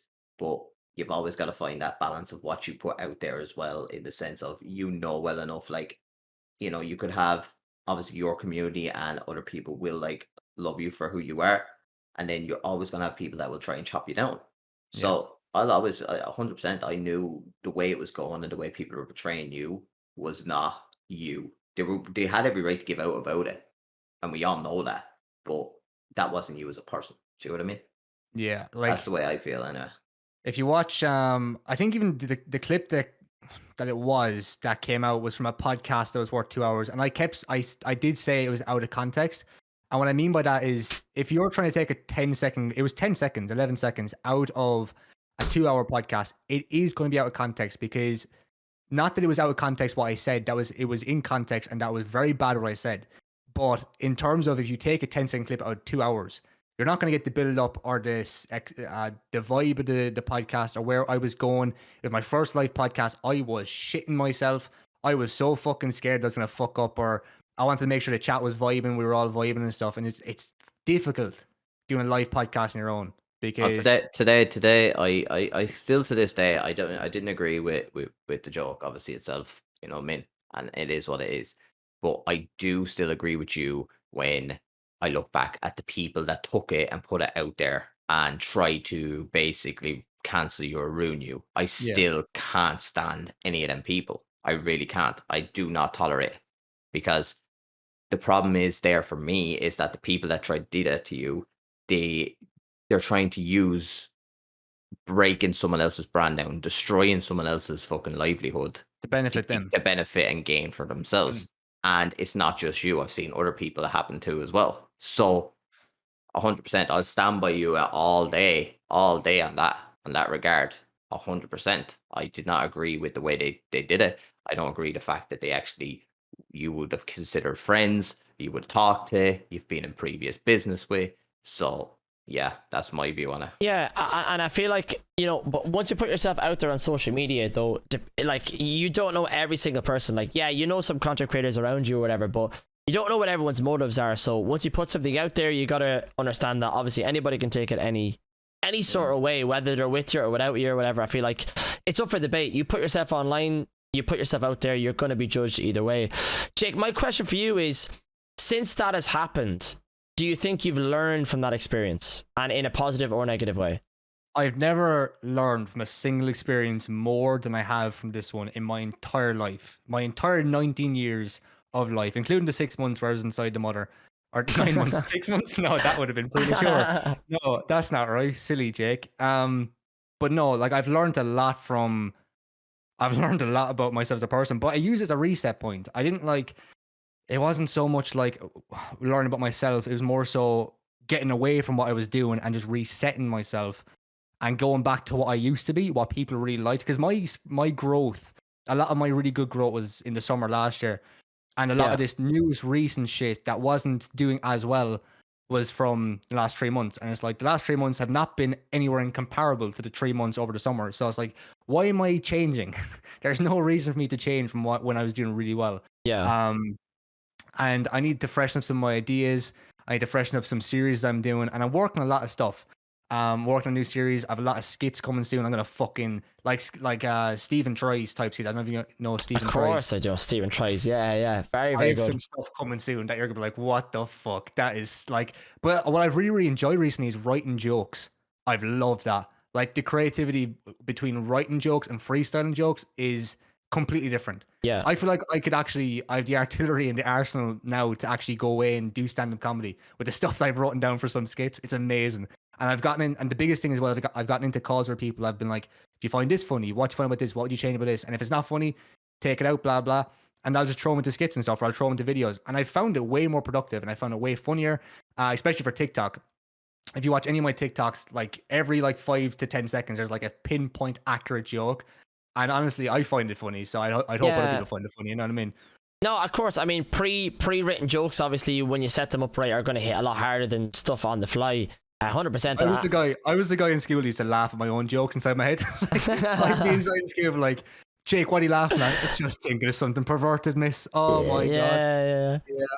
Yeah. But yeah, I seen that TikTok. That latest TikTok. It is actually hilarious. Can't lie. Yeah, it's very good. It is very good. One thing I want to get into with you, Jake, is and this is something I feel like is or was, I've kind of yet to figure it out, but it's something that is my personal opinion on you, and I want to share it with you today because I feel like it's something that I hope can help you grow and can help you not necessarily move in the right direction, but it's just I'm not sure where I see you within a scenario. So basically, I feel like with you, even from the first scenario, where you had that drama where I was chatting to you, and when I talked to you on that stream, when you came into me first and you wanted to output how you feel, you seemed very like level-headed and you seemed very with it, and you like, I wasn't talking down to you by any means. I was talking to you like essentially face to face, but I was taking everything you were throwing at me, and I was kind of giving my opinion back on it. But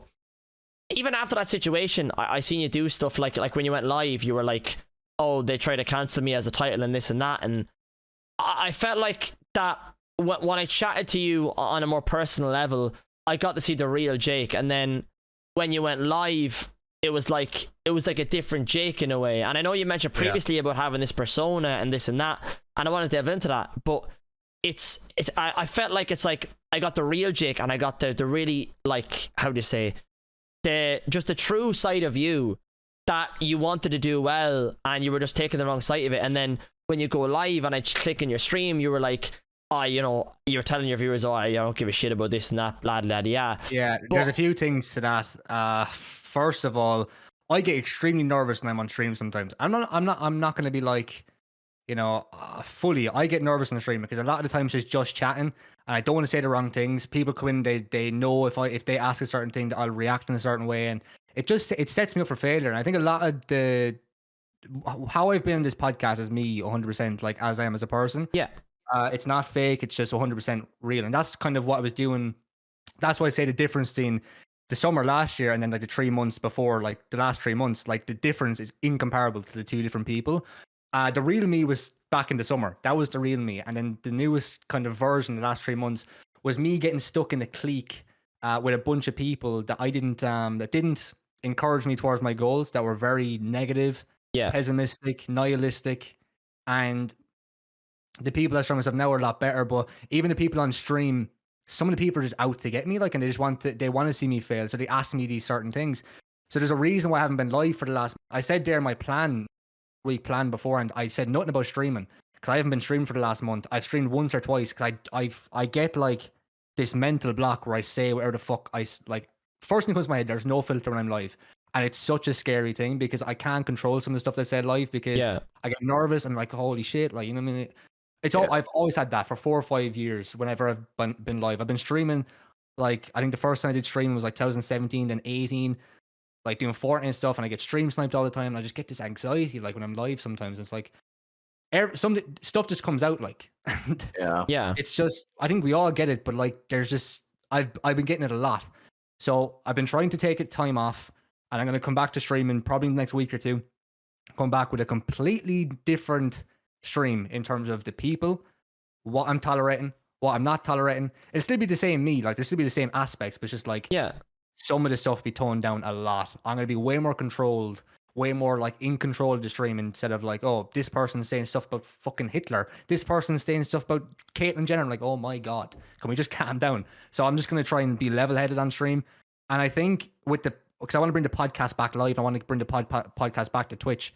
So I need to fucking grow up when it comes to Twitch. I need to get out of this fucking anxiety shit that I have on Twitch and just fucking become level-headed, controlled when I'm on stream, and just try and be the best version of myself whenever I'm live, and try and replicate that. And for younger people to come on and be like, okay, this guy's saying like a really good standard. It's definitely like, as well as like that, with you saying this, like, if it's definitely for your community to open their ears and listen as well, and respect your decision on you wanting to take a different approach and to become more mature and find that levelness that you're looking to do. So like at the end of the day, as I'd say, if you are like, I'll say it out for you, if you're a true supporter of Jake and you really do enjoy his content, you need to respect his decision as a creator to want to do what he wants to do. If you continue to be the negativeness that he's trying to get away from, you need to rather like change yourself up or get away from his content in that sense. But as I said, that's how I feel about it. Because if I go into your stream and you're having a crack about something, I'll have to crack with it. But if you say tone it fucking down or stop, I would respect for you, and as a content creator, that needs to stop ASAP. I'll still try and be funny and drop in like my witty humor and shit. But it's like, I don't like when other people come to my stream and they talk about other streamers. I hate when they come in there and they're like, "What's your thought on transgenderism?" I don't really want to talk about it. You know what I mean? And that's kind of my new stance. It's like, everyone, you can do what you want to do. I have absolutely no problem with you doing what you want to do with your life. If you want to go down whatever route you want to go down, you do that. And it's like, that's the end of it. No, let's move on. I feel like with you, Jake, a lot of your community comes to you as a source of drama, as in they come to you to have a loaded question and to give your opinion on it, and then they'll use that as their entertainment for the day. But as it reflects on you as a content creator, it's bad. It doesn't have longevity in your career. Like, you're saying something for the sake of saying something on the spot, being funny, and it's not a long-term solution to you being a content creator and to you actually building up a community and a base. And even like you said earlier about, you know, getting brands to work with you and this and that. So I'm really glad that you've made that decision to mix it up. And I know me and Jenny were obviously chatting to you previously about this, and I'm really glad you've decided to change this up, because like I've already said, I feel like you're a very charismatic person. You have a lot of talent, and I said this from day one of meeting you, while you were still making these shite jokes. Yeah, you have a lot of talent there, and I feel like it's a waste to throw it away to some stupid situations on stream where you feel like you need to be the joker, you need to be this and that guy, when you can offer a lot more than that, you know? You said that to me off stream, and I've never took a line from someone to, you know, in Limerick taking lines, you know what I mean? But like, you know, I've never taken a line off of someone and been like, took it so literally.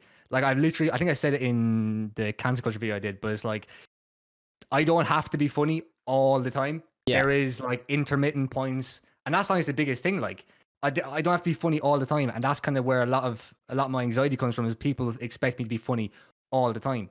Every single thing I say is meant to be a punchline, and it's like, that is so fucked. If you're in my, it's so hard, because I don't think I can explain it to you, but if you're in my position, I feel like sometimes I have to make a joke, or I have to say the funniest thing, or people will set something up and I'll have to say it because that's what people expect from me to say. And that, I'm trying to get away from it, and that's why I haven't been live for the last like 3 or 4 weeks properly, because I'm trying to fucking grow as a person and trying to get rid of these fucking childish tendencies that I have. Still, I'll drop in my jokes, I'll still be funny like from time to time whenever I want to be funny, but it's like, not everything has to be a joke, and I need to have a serious idea, because that's what I think I had that going for me a lot, especially when I was doing podcasts started last year and then into the summer, and then I kind of lost it the last 3 months, so trying to get back to that, you know? Yeah, no, and I'm really glad to hear that, man. It's a very mature mindset. Like, the Jake I knew a couple of months ago, I feel like it's different from Jake now, and I'm really happy with that, man, because it's like, I feel like you're starting to follow the road of potential, as in, you can live up to your potential now by following this route, versus before, even you said it yourself, like the first comment you said to me on that stream, man, was, I'm going to get cancelled anyway, fuck it. And I was like, man, what are you saying? You want your career to be content creation, take this seriously, man. And straight away when I said that to you, you were like, oh, okay.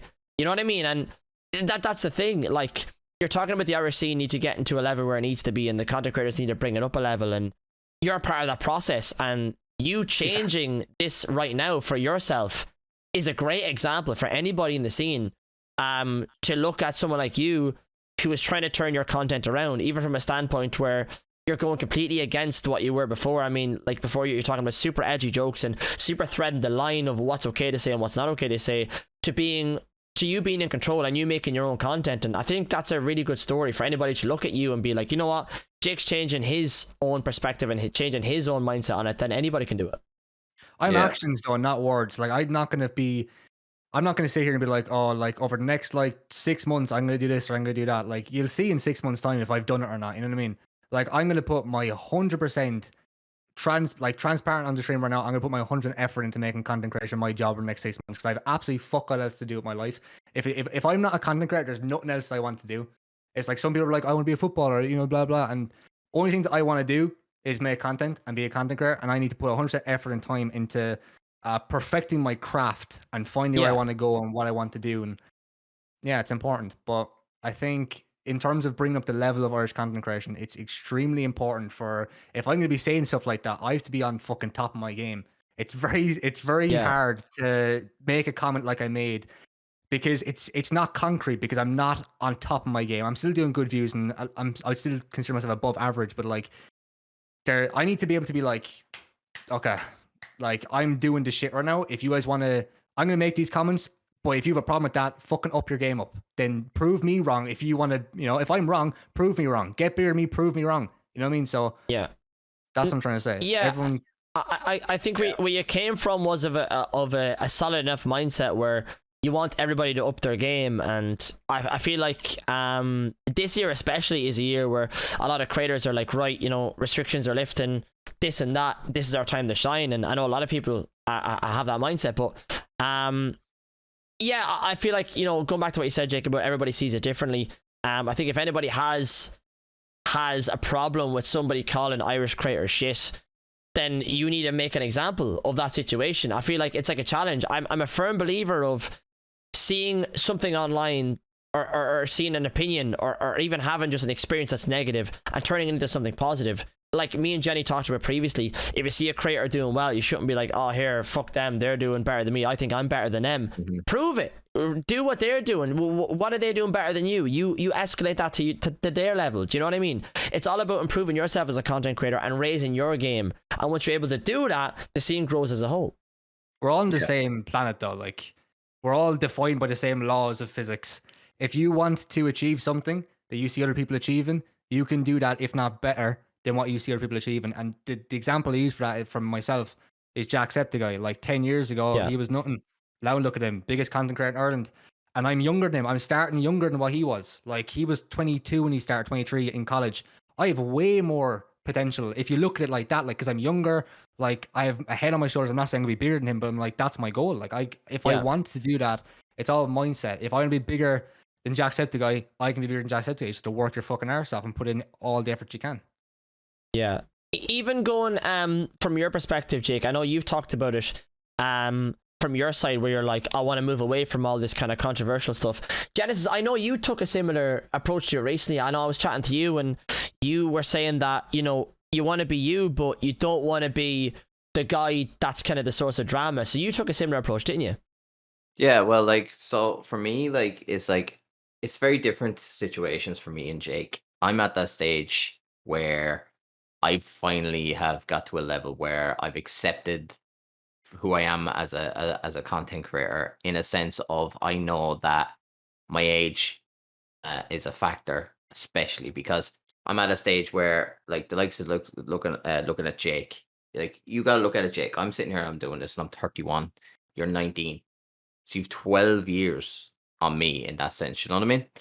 So I gotta look at it as in, I've accepted the fact of, like, sponsorship deals and stuff, that a lot of sponsors won't work with me because of the way I go, like the way I am. But I'm okay with that. Do you know what I mean? I'm okay with that. I'm at a level now where I just want to enjoy myself. And if I grow, I grow. And if I don't, I don't. It's not going to affect me. Like, I've completed what I've wanted to complete so far in life. The only thing I haven't completed is, obviously, I want to travel a lot more, which I plan on doing. And it's like, that's what it's, as a young content creator. And the only advice I can give is, be the best of you, and don't be kind of like, I know you look up to me in certain aspects, and I appreciate the fuck out of that, but try and do what I don't do. Yeah. Do you know what I mean? Try and not be. I look up to a lot of people, though. Like, I look up to a lot of different people. I take the best traits out of everyone. I look up to you in a life way, not like content creation ways. I look up to you, though, because I know you've experienced a lot of shit, and it's why I get you on my podcast like every 3 months. I just love talking to you for like 3 hours. And people love listening to you talk because of what you've been through and what the stuff and the stories you can tell and experiences and stuff that we can relate on. Like, I always tell people that, like, if you're looking up to me as in a content creator way, don't. Just like straight don't. Okay. I get away with it because of my age and because this is who I want. Like, this is who I am, and this is what I want to be, the way I am. Do you know what I mean? I don't want to be different. Like, I'm at that stage now where if people want me involved with shit, I'll do it. You know what I mean? But don't expect me to be like, hi guys, my name's fucking IrishGenesis. I love the Irish accent. I said the American accent is there. What's up, guys? IrishGenesis here. IrishGenesis. Look at me on my fucking whiteboard. I'm fucking killing it. Yeah, look at. This product is awesome, guys. I promise. You'd be amazing at promoting like hair loss products. I feel like I could see your landscape. No, man, what is going on with your trim though, Jen? What the fuck is that young offender type shit? What's wrong with it? It's Jake, listen, it's hip. It's a hip hairstyle, Jake. You leave him alone. You fucking leave him alone. Very hip. I'm talking to fucking McDonald's curly fries. Fuck off. Yeah. All right, listen. Sure. We're gonna take some questions from chat here and some opinions from chat. Connor2209 says, as someone who originally didn't know you, Jake, seen a few TikToks, what is your plan for future content, be it streams, TikTok, etc., to try draw in new viewers or followers? Be myself. I'm not giving away my content ideas because like that's just being stupid. No, but just generally speaking, for somebody who comes in now and it's actually starting to appreciate your personality and what you do, what would you sell to them as what you're going to do in the future? That's a difficult question. I feel like the content creation route I want to go down is IRL stuff, IRL type videos, making big videos, like production wise, making big videos, like Mr. Beast type shit, like Nico Amalana type videos, where it's like you have a big, like the most important thing for me in some videos that I want to do is having a beginning, a middle, and end, and you know from the start where the video is going to go, and you know where it's going to. The goal of the video is like a movie, and some of the like if you watch Nico Amalana stuff, it's just perfection in terms of that. Like it has a beginning, a middle, and an end. If you watch the one where he puts his picture into the Louvre in France, you can tell by the beginning, you know what he's going to do. He lines up perfect intros, amazing, captivates you straight away, and then you know he goes away, he does the thing. You get to see what he's doing, and then you go by the end, you have like the goal and stuff, and he achieves the goal. That's what I want to do. That's the type of content I want to do, and. The Mr. Beast of Ireland would be a bit of a stretch, but I have a lot of ideas like that. If Mr. Beast did tomorrow, he'd get 100 million views. No, 100%. I feel like having inspiration and having aspiration to be a certain level, man, is nothing to be like, oh, don't call me this and that. Man, if you want to do it, fucking go for it. If you see yourself getting on that level or you have that ideas, 100%, man, get behind yourself, be confident. And I know you're somebody that can definitely do that. So, it's just coming out my comfort zone. I feel like it's very difficult. I shot something for a video. I'm basically just doing a news parody, an RT news parody, and I went up to town and I just asked people, "What do you think of Putin?" And you can see me interviewing someone. What do you think of Putin? Jeez. This old farmer fella, like he's proper like Irish countryside type of guy. What do you think of Putin? And he just comes out with the most unbelievably racist thing ever, but I find it funny, and it's like it's his thing. It's so like you can, I don't know. I feel like making content you're proud of is important. Making stuff that you feel comfortable. If your mother and father were like, okay, I'm gonna watch these videos, you'd be proud that they're watching something that you've put a lot of effort and time into, and that's what I want to make. Yeah, mix with like some sit down videos as well, though, because I like doing stuff like this, like a podcast or like a cancel culture type video where I'm talking about stuff, or if I'm doing like something like Irish Geoguess or Omegle or something like that. Like there's loads of stuff that I can do behind the camera, but I want to do stuff in real life as well. My TikTok stuff, I'm really glad someone brought that up. That's amazing. I love TikTok. I hate TikTok. I hate everything about it. But JMY was like, okay, you gotta get on this stuff. I've been doing like daily uploads every second day and stuff. Yeah, it's so fun. I've never gotten so much. Honestly, if you're thinking about doing heroin, just go onto TikTok and the instant reaction you get from fucking like TikTok likes, follows, views, holy fucking balls.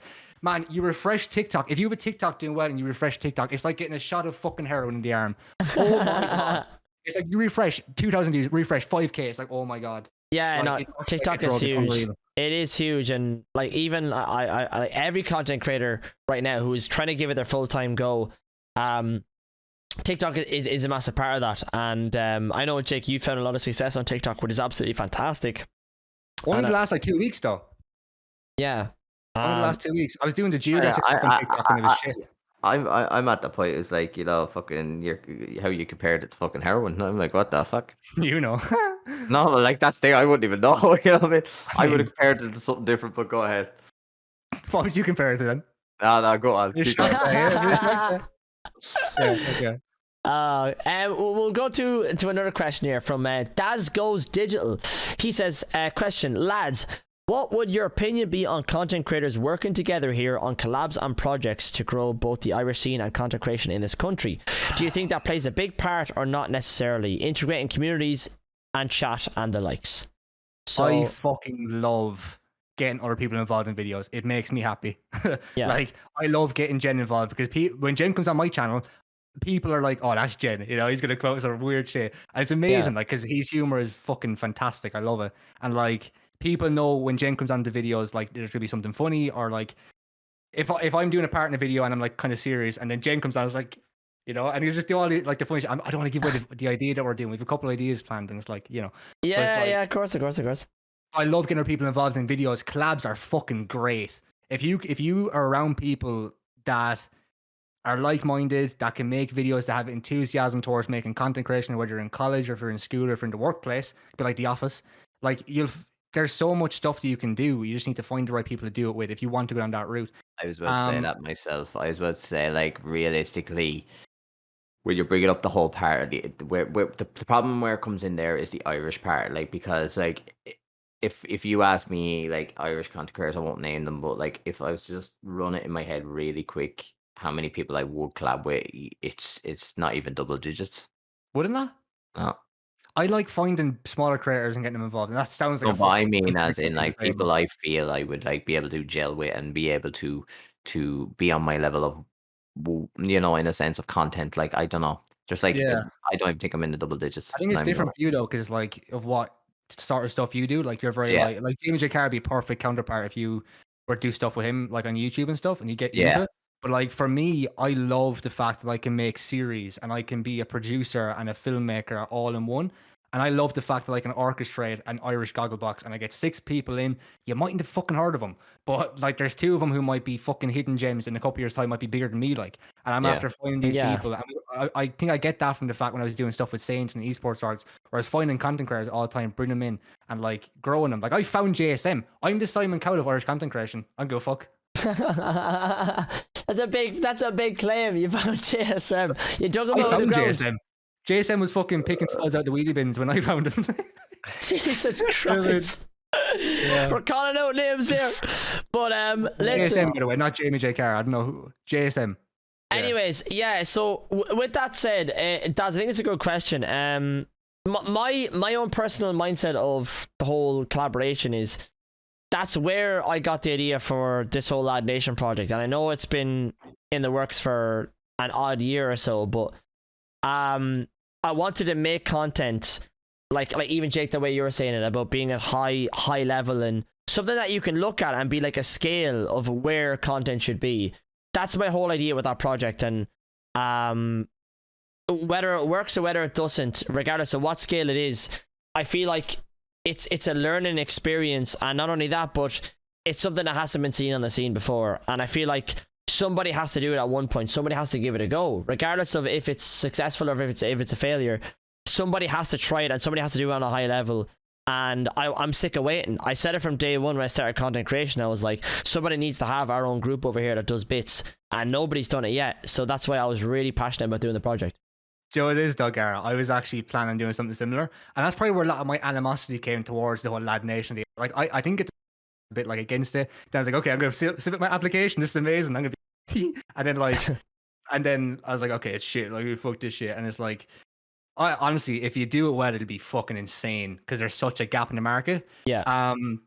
But if not, there's going to be someone else who comes along. I'm not saying me, but there's going to be other people who come along in 5 years, 10 years, who might be fucking 5 years of age now, but in a couple of years' time, they might be like, okay, I'm going to do content creation, and they'll learn off of your mistakes. And I think there'll be a lot of people watching what you do with Lad Nation being like, okay, you made a mistake here. This is not what you should do, and they'll grow on that. So I think at some stage, Irish content creation will work. What I would say to you is look at the Go House and don't do what they did, because fuck me sideways, that was age in a fucking mansion. It was horrible. Yeah, no, with the whole process of Lad Nation, now, bear in mind, like me and the group have been around for a while now, and we've had a few setbacks with the announcing the whole thing, which is why it's taken so long. But we're well aware of of all the groups around and the mistakes to make it and not to make it and what to do properly. So I feel like it's a step in the right direction. I feel like on the Irish side of YouTube, from our side of it, Jake, I mean, like from the mid to low side of YouTube, where we're not Jacksepticeye, we're not Call Me Kevin, where we're trying to make our dent in our own scene, that somebody needs to do something. As in, somebody needs to fucking get 3 fucking cameras that are actually high quality, not some webcam bullshit, and fucking record an IRL video that's sick, have a savage idea that's really good, have a concept, have a prize, have a forfeit, whatever the fuck it is, and to do it on a level that actually competes with the Sidemen, where you're like, you know what, these guys actually they're representing our side of content right now, because there's nobody doing anything even similar. I think with Lad Nation, and I've voiced my opinion so much, I actually had to like ban the word in my chat because I keep talking about it. Like, it's amazing. It's actually like an obsession that I have. It's just people ask me about it all the time. I don't know what it is. I blame you, Gar. I'm not. People into my chat and they're like, oh, you're gonna be in Lad Nation. You're gonna do this. You're gonna do that. Like, fuck off. Stop annoying me. But no, Lad Nation has a lot of potential if it's done right. And I think with you backing, I've only heard good things from the boys that I've talked to who are involved. Like, there's some mad shit planned. I don't know the ins and outs of it, but like, if it works, it's going to be probably one of the biggest things coming out of Ireland that's not mainstream in a long time. Yeah. And I agree with you. And the fact that you have this insight's actually gas, because there's so much potential there. And I'm not trying to sell it being like this is going to be the best thing ever. But man, because someone like me is behind it that actually has scheduling ability and fucking prowess in like directing and producing shit, I think it's going to be absolutely next level. And I'm not trying to toot me on horn here, but I'm not like, even like you said it yourself there, that if this fails, people can learn from it. I'm happy to be part of that process. Oh, I'll be watching it, man. If it fucks up, I'll be like, all right, I'll make a better one. Yeah, no, honestly, go for it. Fucking go for it, man. I'll be out there supporting you, man. Up, like, no, I've had this. I've not had the exact same idea, but I've always had the idea of Irish Sidemen for about 4 years, and I've always wanted to get people involved, and that's why going back to what people were saying about collabs. I love collabing with people. I love getting people on the channel. I love doing work with other people. I'll jump at the opportunity to go on podcasts or to do stuff with other people or to meet up with other people. The biggest problem with collabs for me personally, though, is the other people don't put in the effort. Aren't on the same wavelength. Yeah, that might be where a lot of my fucking animosity comes towards Irish content creators, because they've let me down so fucking much. It actually hurts my soul. Like, I've had videos planned, or I've done stuff and it's all been planned, and the creator be like, oh no, I can't do it now. Same with podcasts. Fuck me, man. It's just people can be such a letdown in this scene. I love when Jen's fucking laughing. He fucking let me know.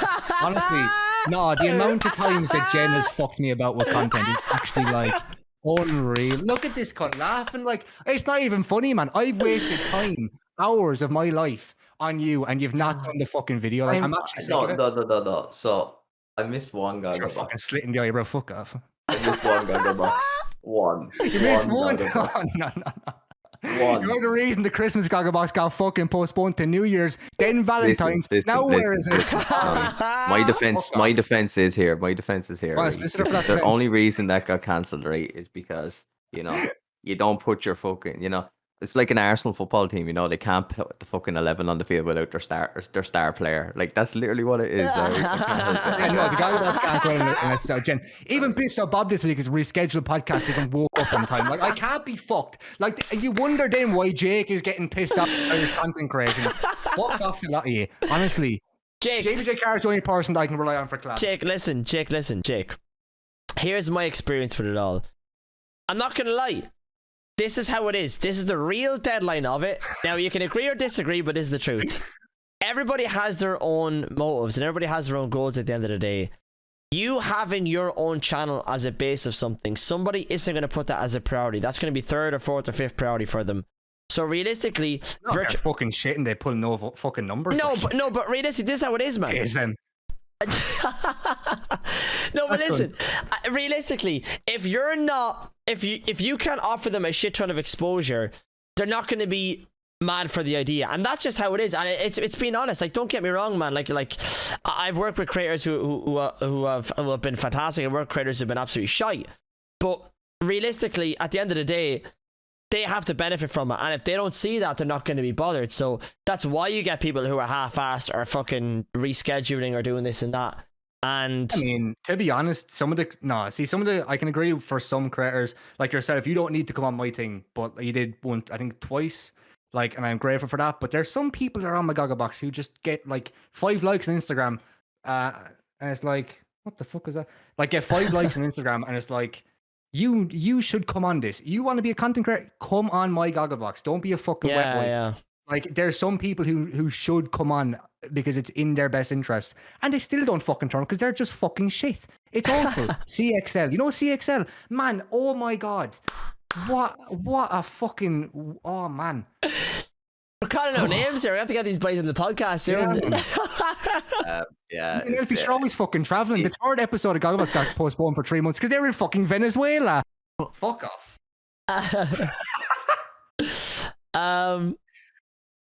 Well, I I mean, can't believe I didn't know I was to blame though for the Christmas one being cancelled. You were the reason. It was a New Year special, and then we had to change the thumbnail twice because we had to Yeah, make it. no. Oh, not a Christmas special. It's an Irish viral video. Oh no.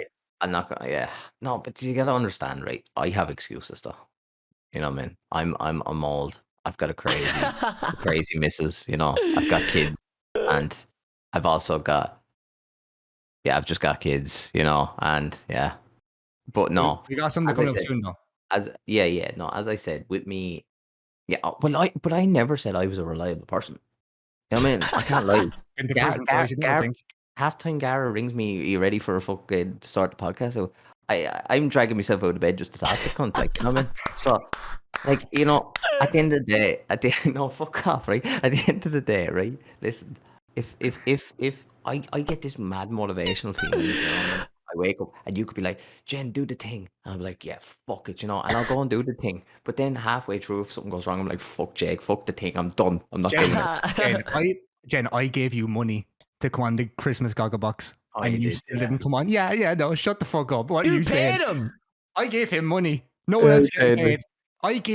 He was pissed drunk, and I was like, okay, if he's drunk, it's gonna be fucking amazing. And he was on the stream, and he was absolutely scuttered. Oh, and I man. goes, Jen, will you do it now? Will you do it now? He's like, 15 gifted subs. I gave him 15 gifted subs. Amazing. Like, I don't know the fucking much money that was. I gave him 15 gifted subs. He was doing it on stream. It was the funniest thing ever. He deletes the VOD because he doesn't think it was good enough. And I got streamer Rick to do it at the same time, and then we never went and did it. Oh, I had man. to delete that pod though, man. It was so funny though. It was funny, but I would have been divorced. Uh, I would have been divorced, man. I watched that back, Gara, man, and there was some in questionable. some questionable comments. Yeah. I mean, look, you gotta look And- after yourself at the end of the day. I thought to myself, I can't put this out here, like, cause that goes out, like, I was Oh no, don't I even was want to read. manipulating you, to be honest. It was too bad. But you shouldn't have let me do that when I'm drunk. Like, What am I realistically. supposed to go over to wherever you're living, you know? No. I tell you what, I fucked up on the Christmas one. I'll own up to that. But I have What's done a that? lot. I have done a lot for you. It is Content difficult. wise. It is difficult though, lads, to get content creators in the same mindset as you in the exact same moment. Like, you could be a full-time creator, you could be a part-time creator, but getting guys involved in different projects, everybody has their own mindset and their own drive and their own reason behind it. So it's tough to You know get. yourself when we were doing the Among Us stuff, like it was a fucking baller to get people This is what I'm involved. saying, and even like as I said, it's with any content creation. It's like you got to get creators involved and on the same mindset. Like with the Among Us, that was big, but Yeah, but I do get where Jake's coming from because, like, you know, there's certain people that go onto the Goggle Box that basically can carry the entire video. Like, literally, Yeah. as in, like, if someone says a part and it's not as funny, but then you have someone on it that's actually just hilarious in everything they say or do. I made the whole Gogglebox series about Genesis. Like it was literally all about him. Like I'm not joking. Like I made it in my mind as like Jen is the main guy in this because he wasn't doing YouTube or nothing. So okay, if I can just be the producer, like I'm barely into Gogglebox videos because I just want people to like see other Irish creators and see how funny they are and check out them and stuff. But like I knew when I was making, I was like, I want Jen as the main guy because I know that his reactions are gonna be fucking amazing. And like Yeah. honestly, the last one got like 2,500 views, right? And the first 30 seconds. It's just you just feeling like I'm gonna put Micheál Martin's head into a voice script. Jesus Christ. It's great. It's amazing. But that's gas. But obviously, creators obviously make their own impact on each video. I'm gonna pick one more question here. Chris Shadows asked, "Is it difficult to grow in Ireland since the population is small compared to places like US and UK?" Jake, I'm gonna let you answer first because I feel like you kind of addressed this somewhat in your tweet. And you probably have your own opinion on this, so I'll let you roll with it. There's always people in Ireland who are gonna watch your TikToks and your videos and stuff. Like the audience isn't a problem.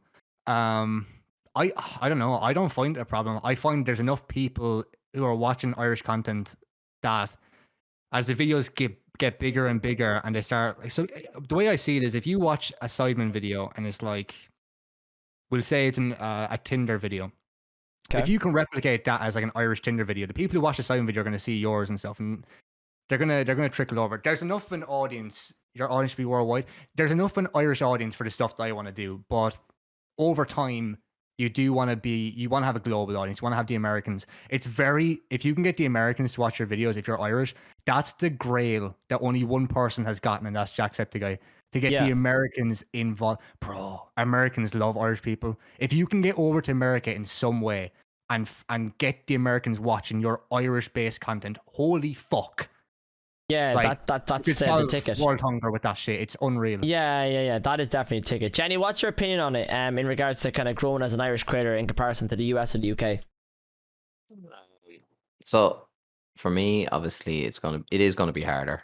I feel like there's not enough people in Ireland that watch certain platforms. Like TikTok is a different story because you can get it, like, obviously, and then before people jump on it, but obviously you can get YouTube and Twitch on your phone. But TikTok obviously is a phone app, where Twitch and YouTube I'd find wouldn't be more so phone, it'd be more so like based around laptops, PC kind of thing. That's how I feel. Like, you know what I mean? I feel like if you're looking at it in that sense, I feel like it's more of how you look, in a sense. Like, I wouldn't focus on just Irish people for content. Like, I just don't.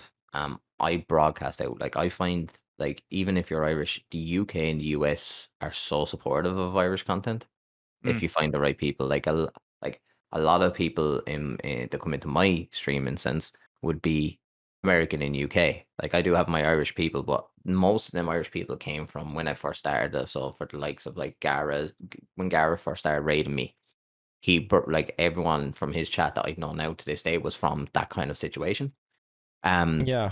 And obviously I have my own kind of Irish people because obviously I went out and done several stuff myself. But for me, don't stick to the one area, as in a sense, like, if you're not doing well, as in like from Irish kind of viewership in a sense, like, broadcast yourself out. Like, do content that would relate more to people in different parts of the world. You know what I mean? That's how I feel, because I find that all the people, when they watch Irish content, they expect, it depends where they come from or what views they have, but they expect it, like, to always be funny, and then, to be a bit stupid, and that kind of sense, because that's Irish content and Irish humor, the way it's balanced. I'm not saying it doesn't work, but it can only work for a certain amount of people. I don't know. I definitely think branching out is the biggest thing. You have to branch out to other countries, because if you stick with just Ireland, or you're trying to focus on just being the biggest in Ireland, I wouldn't be going that approach. I'd be trying to be the biggest all around. I think there's enough people in Ireland for the sort of stuff that I want to do. There's enough people that I can attract, that I can get to a certain level where I can then branch out. And I feel like it's easier for me to brand my stuff and brand my community as Irish until I get to a certain point where I can then because there's some stuff on YouTube, and people might disagree with this, but there's some stuff on YouTube that if you have a base audience already pushing that video, then it has a better chance of doing really, really well. Yeah. So I want to get to a point where my Irish content, I think 50k subs is what I'm aiming for, of just doing Irish-based content. And then after that, then I have enough foundation in the base, I've enough people watching my stuff, that then I can push on to like the American audience, what I want to get to mainly, because it depends on your content as well. Like, because a lot of your content, Jake, is obviously like, videos and YouTube and reactions and getting involved with other people and collabs, but for like the likes of people that do like different stuff, like me and what I do with RP, you know what I mean? That branches out to worldwide, in a sense. As in, like, you come in, you can tell I'm Irish, but half time if I'm putting on a voice or whatever, you can still kind of tell I'm Irish, but it's not us. Do you know what I mean? So, like, it all depends on your content that you're doing, I find, more so than anything. Yeah, I feel like across the board, you got to make content that's for everybody. Having a locale for your content obviously is great for a small community. Like, if you're only Irish people, obviously it's great, but you need to be able to be viewed on a worldwide scale. You need to be able, for, like you're saying, Jake, you use Jacksepticeye as an example of somebody's breaking out of the mold, because specifically American people looked at him and they were like, this lad's fucking brilliant. And Irish people looked at him and be like, in the start it was all Irish. Like, he was the pride of Ireland at the start. Yeah. I know, I get that, but as I said, from a scale starting off, you got to be approachable from other countries as well, because that's how you're going to go from 50k subs to over 100k. Do you know what I mean? That's the big jump. It's content that anybody can watch. Anybody can just like fucking digest your content and be like, you know what, this is actually really good. I want to see more of this. Not just from a scale of Ireland, but from a scale of UK, US, and everything else. I feel like You got to be the full package. There's no easy way. You can't be like, oh, I'm going to be the new Irish guy. It's not as easy as that nowadays. I think No, you're right it's not. fundamentally. I think you're right fundamentally, though, where you need to branch into other countries. But there's enough examples for the type of content I want to make of people getting to a position where they can then use the foundation they've built to then bolster themselves into other Yeah. countries. That's what I'm doing, and I don't care. It's like a capillary or a capillary in the water, on the rivers, capillary. You get to a certain point and it just starts splitting off into other That's things. a new word to me, man. That's a new word to me. That might be veins. Yeah. You've taught me something today, Jake. What? The way I look at it, though, for me as well, it's like, so it's 100% about content, because like with your content, as I'm saying, people have to know what you're saying and understand and whatever, yeah. But Yeah. if it's something someone can just watch it and they don't actually have to pay much attention to what the person saying or the streamer itself, but they like the content. Like I have a lot of I've noticed lately, I have a lot of Italian and Spanish people watching my RP. And Come on, the boys. I know for a fact they probably haven't got a fucking idea what I'm saying. You know what I mean? That's But class. they came in and they've Tony Montana. I have a Sicilian mafia family, so I literally have people from Italy and stuff watching. Because I've checked my shit, and I'm like, who the fuck is these kind of people? You know what I mean? And I've never seen them before. And it's literally people just watching this. You click onto these streams because they're in the stream, in your list. Yeah. And you click see who they are, and they come up, and you click on their links, and you go up, and it's like, and they're talking Italian away in their stream, and you're like, this guy's fucking sitting here for hours on end watching me do RP, even though he probably doesn't even have a clue what the fuck I'm saying, which is mad. Yeah. So it is all about branching out. You know what I mean? As Which long is as you're not great. making tutorial videos, you're flying it. Tutorial videos are the worst way to grow an audience. I don't care if a tutorial video works for you and it gets 50k views. It's not working long term. You're not building nothing. Don't give a fuck. No one connects with you. Yeah. Oh my god, it's the worst thing I've ever seen. You get really talented content creators. You go to college. People go to college. This is the best thing, right? People go to college and they learn the video edit and all this stuff, and then they go into animation and stuff, and they just make tutorial videos on just stuff, and it's just the biggest waste of time. Yeah, you don't get to meet the person. You don't get to see their real side of it, which is true. Last thing I want to say, actually, if you do animations or if you make animations for videos and stuff, you have a massive influence on content. So yeah, if you're not a content creator, if you don't like making content, you don't like behind the camera, bro, if you're an animator, you can make so much money just by making simple graphics for people on videos, or just making intros for videos, to make it pop. Oh my god. Yeah, there is a big industry for any type of media, whether you're a video editor, whether you're an animator, whether you work in, whatever type of industry in regards to media. I feel like there's definitely some way to get involved in content creation across the board. But yeah, listen, I think it's been an absolutely fantastic experience, Jake, to chat to you. I feel like, from my own perspective, I've learned a lot about you today, and I feel like a lot of people who will watch this from a neutral standpoint definitely know more about you now. With that being said, though, I want to get some final comments from today's kind of podcast. So, Jake, I'll let you take the field with that. I'm absolutely humbled to be the first guest on the How Are You Getting On podcast. If this ever blows up, I hope you guys enjoyed the first podcast with a guest. If you like the podcast, make sure to follow the Twitch. If you're watching on Spotify, Apple Podcasts, I don't know if you're on Amazon. Yeah, I am. Make sure to follow. Make sure to like the video. If you're watching on YouTube, JakeMcBoss, Twitch, JakeMcBoss, Twitter, and all the social media, JakeMcBoss. Cheers for watching, boys. Thank you. Thank you, Jake. That very good. Genesis, what's your lasting comments on the whole podcast today? I'm hoping that we can look back on this in a few years' time, and we watch Jake grow and get to a level of maturity, and not saying that he's not mature, but a level of maturity where he is able to do what we're doing, guiding in a certain sense and giving people a voice to speak out. And I really do hope. I wish you all the best with your content, Jake. I always have. I believed in you since the first time I picked you up for Saints, and yeah, obviously it's a pleasure having you on. We wanted to get you on. Obviously, I did say it to you because obviously I didn't want you to feel like you didn't have a voice. That's the whole point of what we're trying to do. We give everyone a voice. So I do appreciate you coming on today. Thank you. Love that. Yeah, no, it was great. And even from a personal perspective and from a perspective I know from chat, Jake, today I got to feel a different side from you. I got to see a Jake that was so much more level-headed than the Jake I talked to a month ago. So much more of an optimistic Jake. So much more of a Jake that can make content and can actually influence not only himself and his content but the scene. So I really appreciate your open mindset to some of the, for lack of better words, criticism that maybe me or even Genesis or anybody else would have maybe put upon you over the last couple of months, because I feel like you've answered all the questions today and you've given a side to yourself that I feel like anybody can get behind. I don't think there's anybody in this chat right now who isn't on Team Jake. I feel like everybody got your opinion and seeing where you're coming from, and they have a better perspective of you now, and that's exactly what I wanted to do. I feel like you're such a beacon of creativity and a beacon of charisma in this community that when you say something online like the tweet you did, I feel like I had to comment because I was like, I want to get involved in this because I feel like it's such a big topic. But you're a voice in this community at the end of the day, and you have a big say and you have that impact on the scene. So I feel like every creator in the scene should know from this opportunity and from this podcast that, you know, everybody has a say. The community is so small. If you're a small creator, if you're a big creator, you have a say in this, and what you say impacts everybody as a whole. So it's great to have these chats. And Jake, I think you'll agree with that. I'm really glad these have fucking seen a different side to me, though, because I've the last like month, like I'm not even joking, like the last month I've just been trying to develop my character and develop myself as a person. To become more articulate was like my goal for the new year. Like I want to become articulate and be better well spoken, because it's all like class having these amazing thoughts, but if you can't fucking speak and if you can't like get it out in words and vocabulary that people understand, then it's just absolute fucking bollocks. So yeah. I'm just trying to become a better speaker, and I hope when I get back to my own podcast and stuff, then I'm just hoping the shows, and yeah, that's pretty much it. Jamie's calling me a twat, and he's yeah.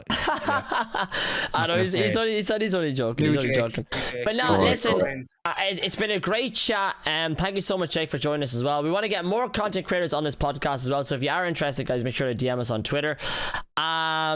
Make sure to follow JakeMcBoss as well, guys. He's going to be doing bits on YouTube, TikTok, Twitter, everywhere else. He's the same name everywhere, guys. JakeMcBoss. Make sure to check him out. I've been TheGaraShow. Jake's been JakeMcBoss. Jenny's been IrishGenesis. Thank you so much for joining us, guys, and we'll talk to you again very, very soon. See you there, guys. Good luck. Guys, thank you. Sign up to the newsletter.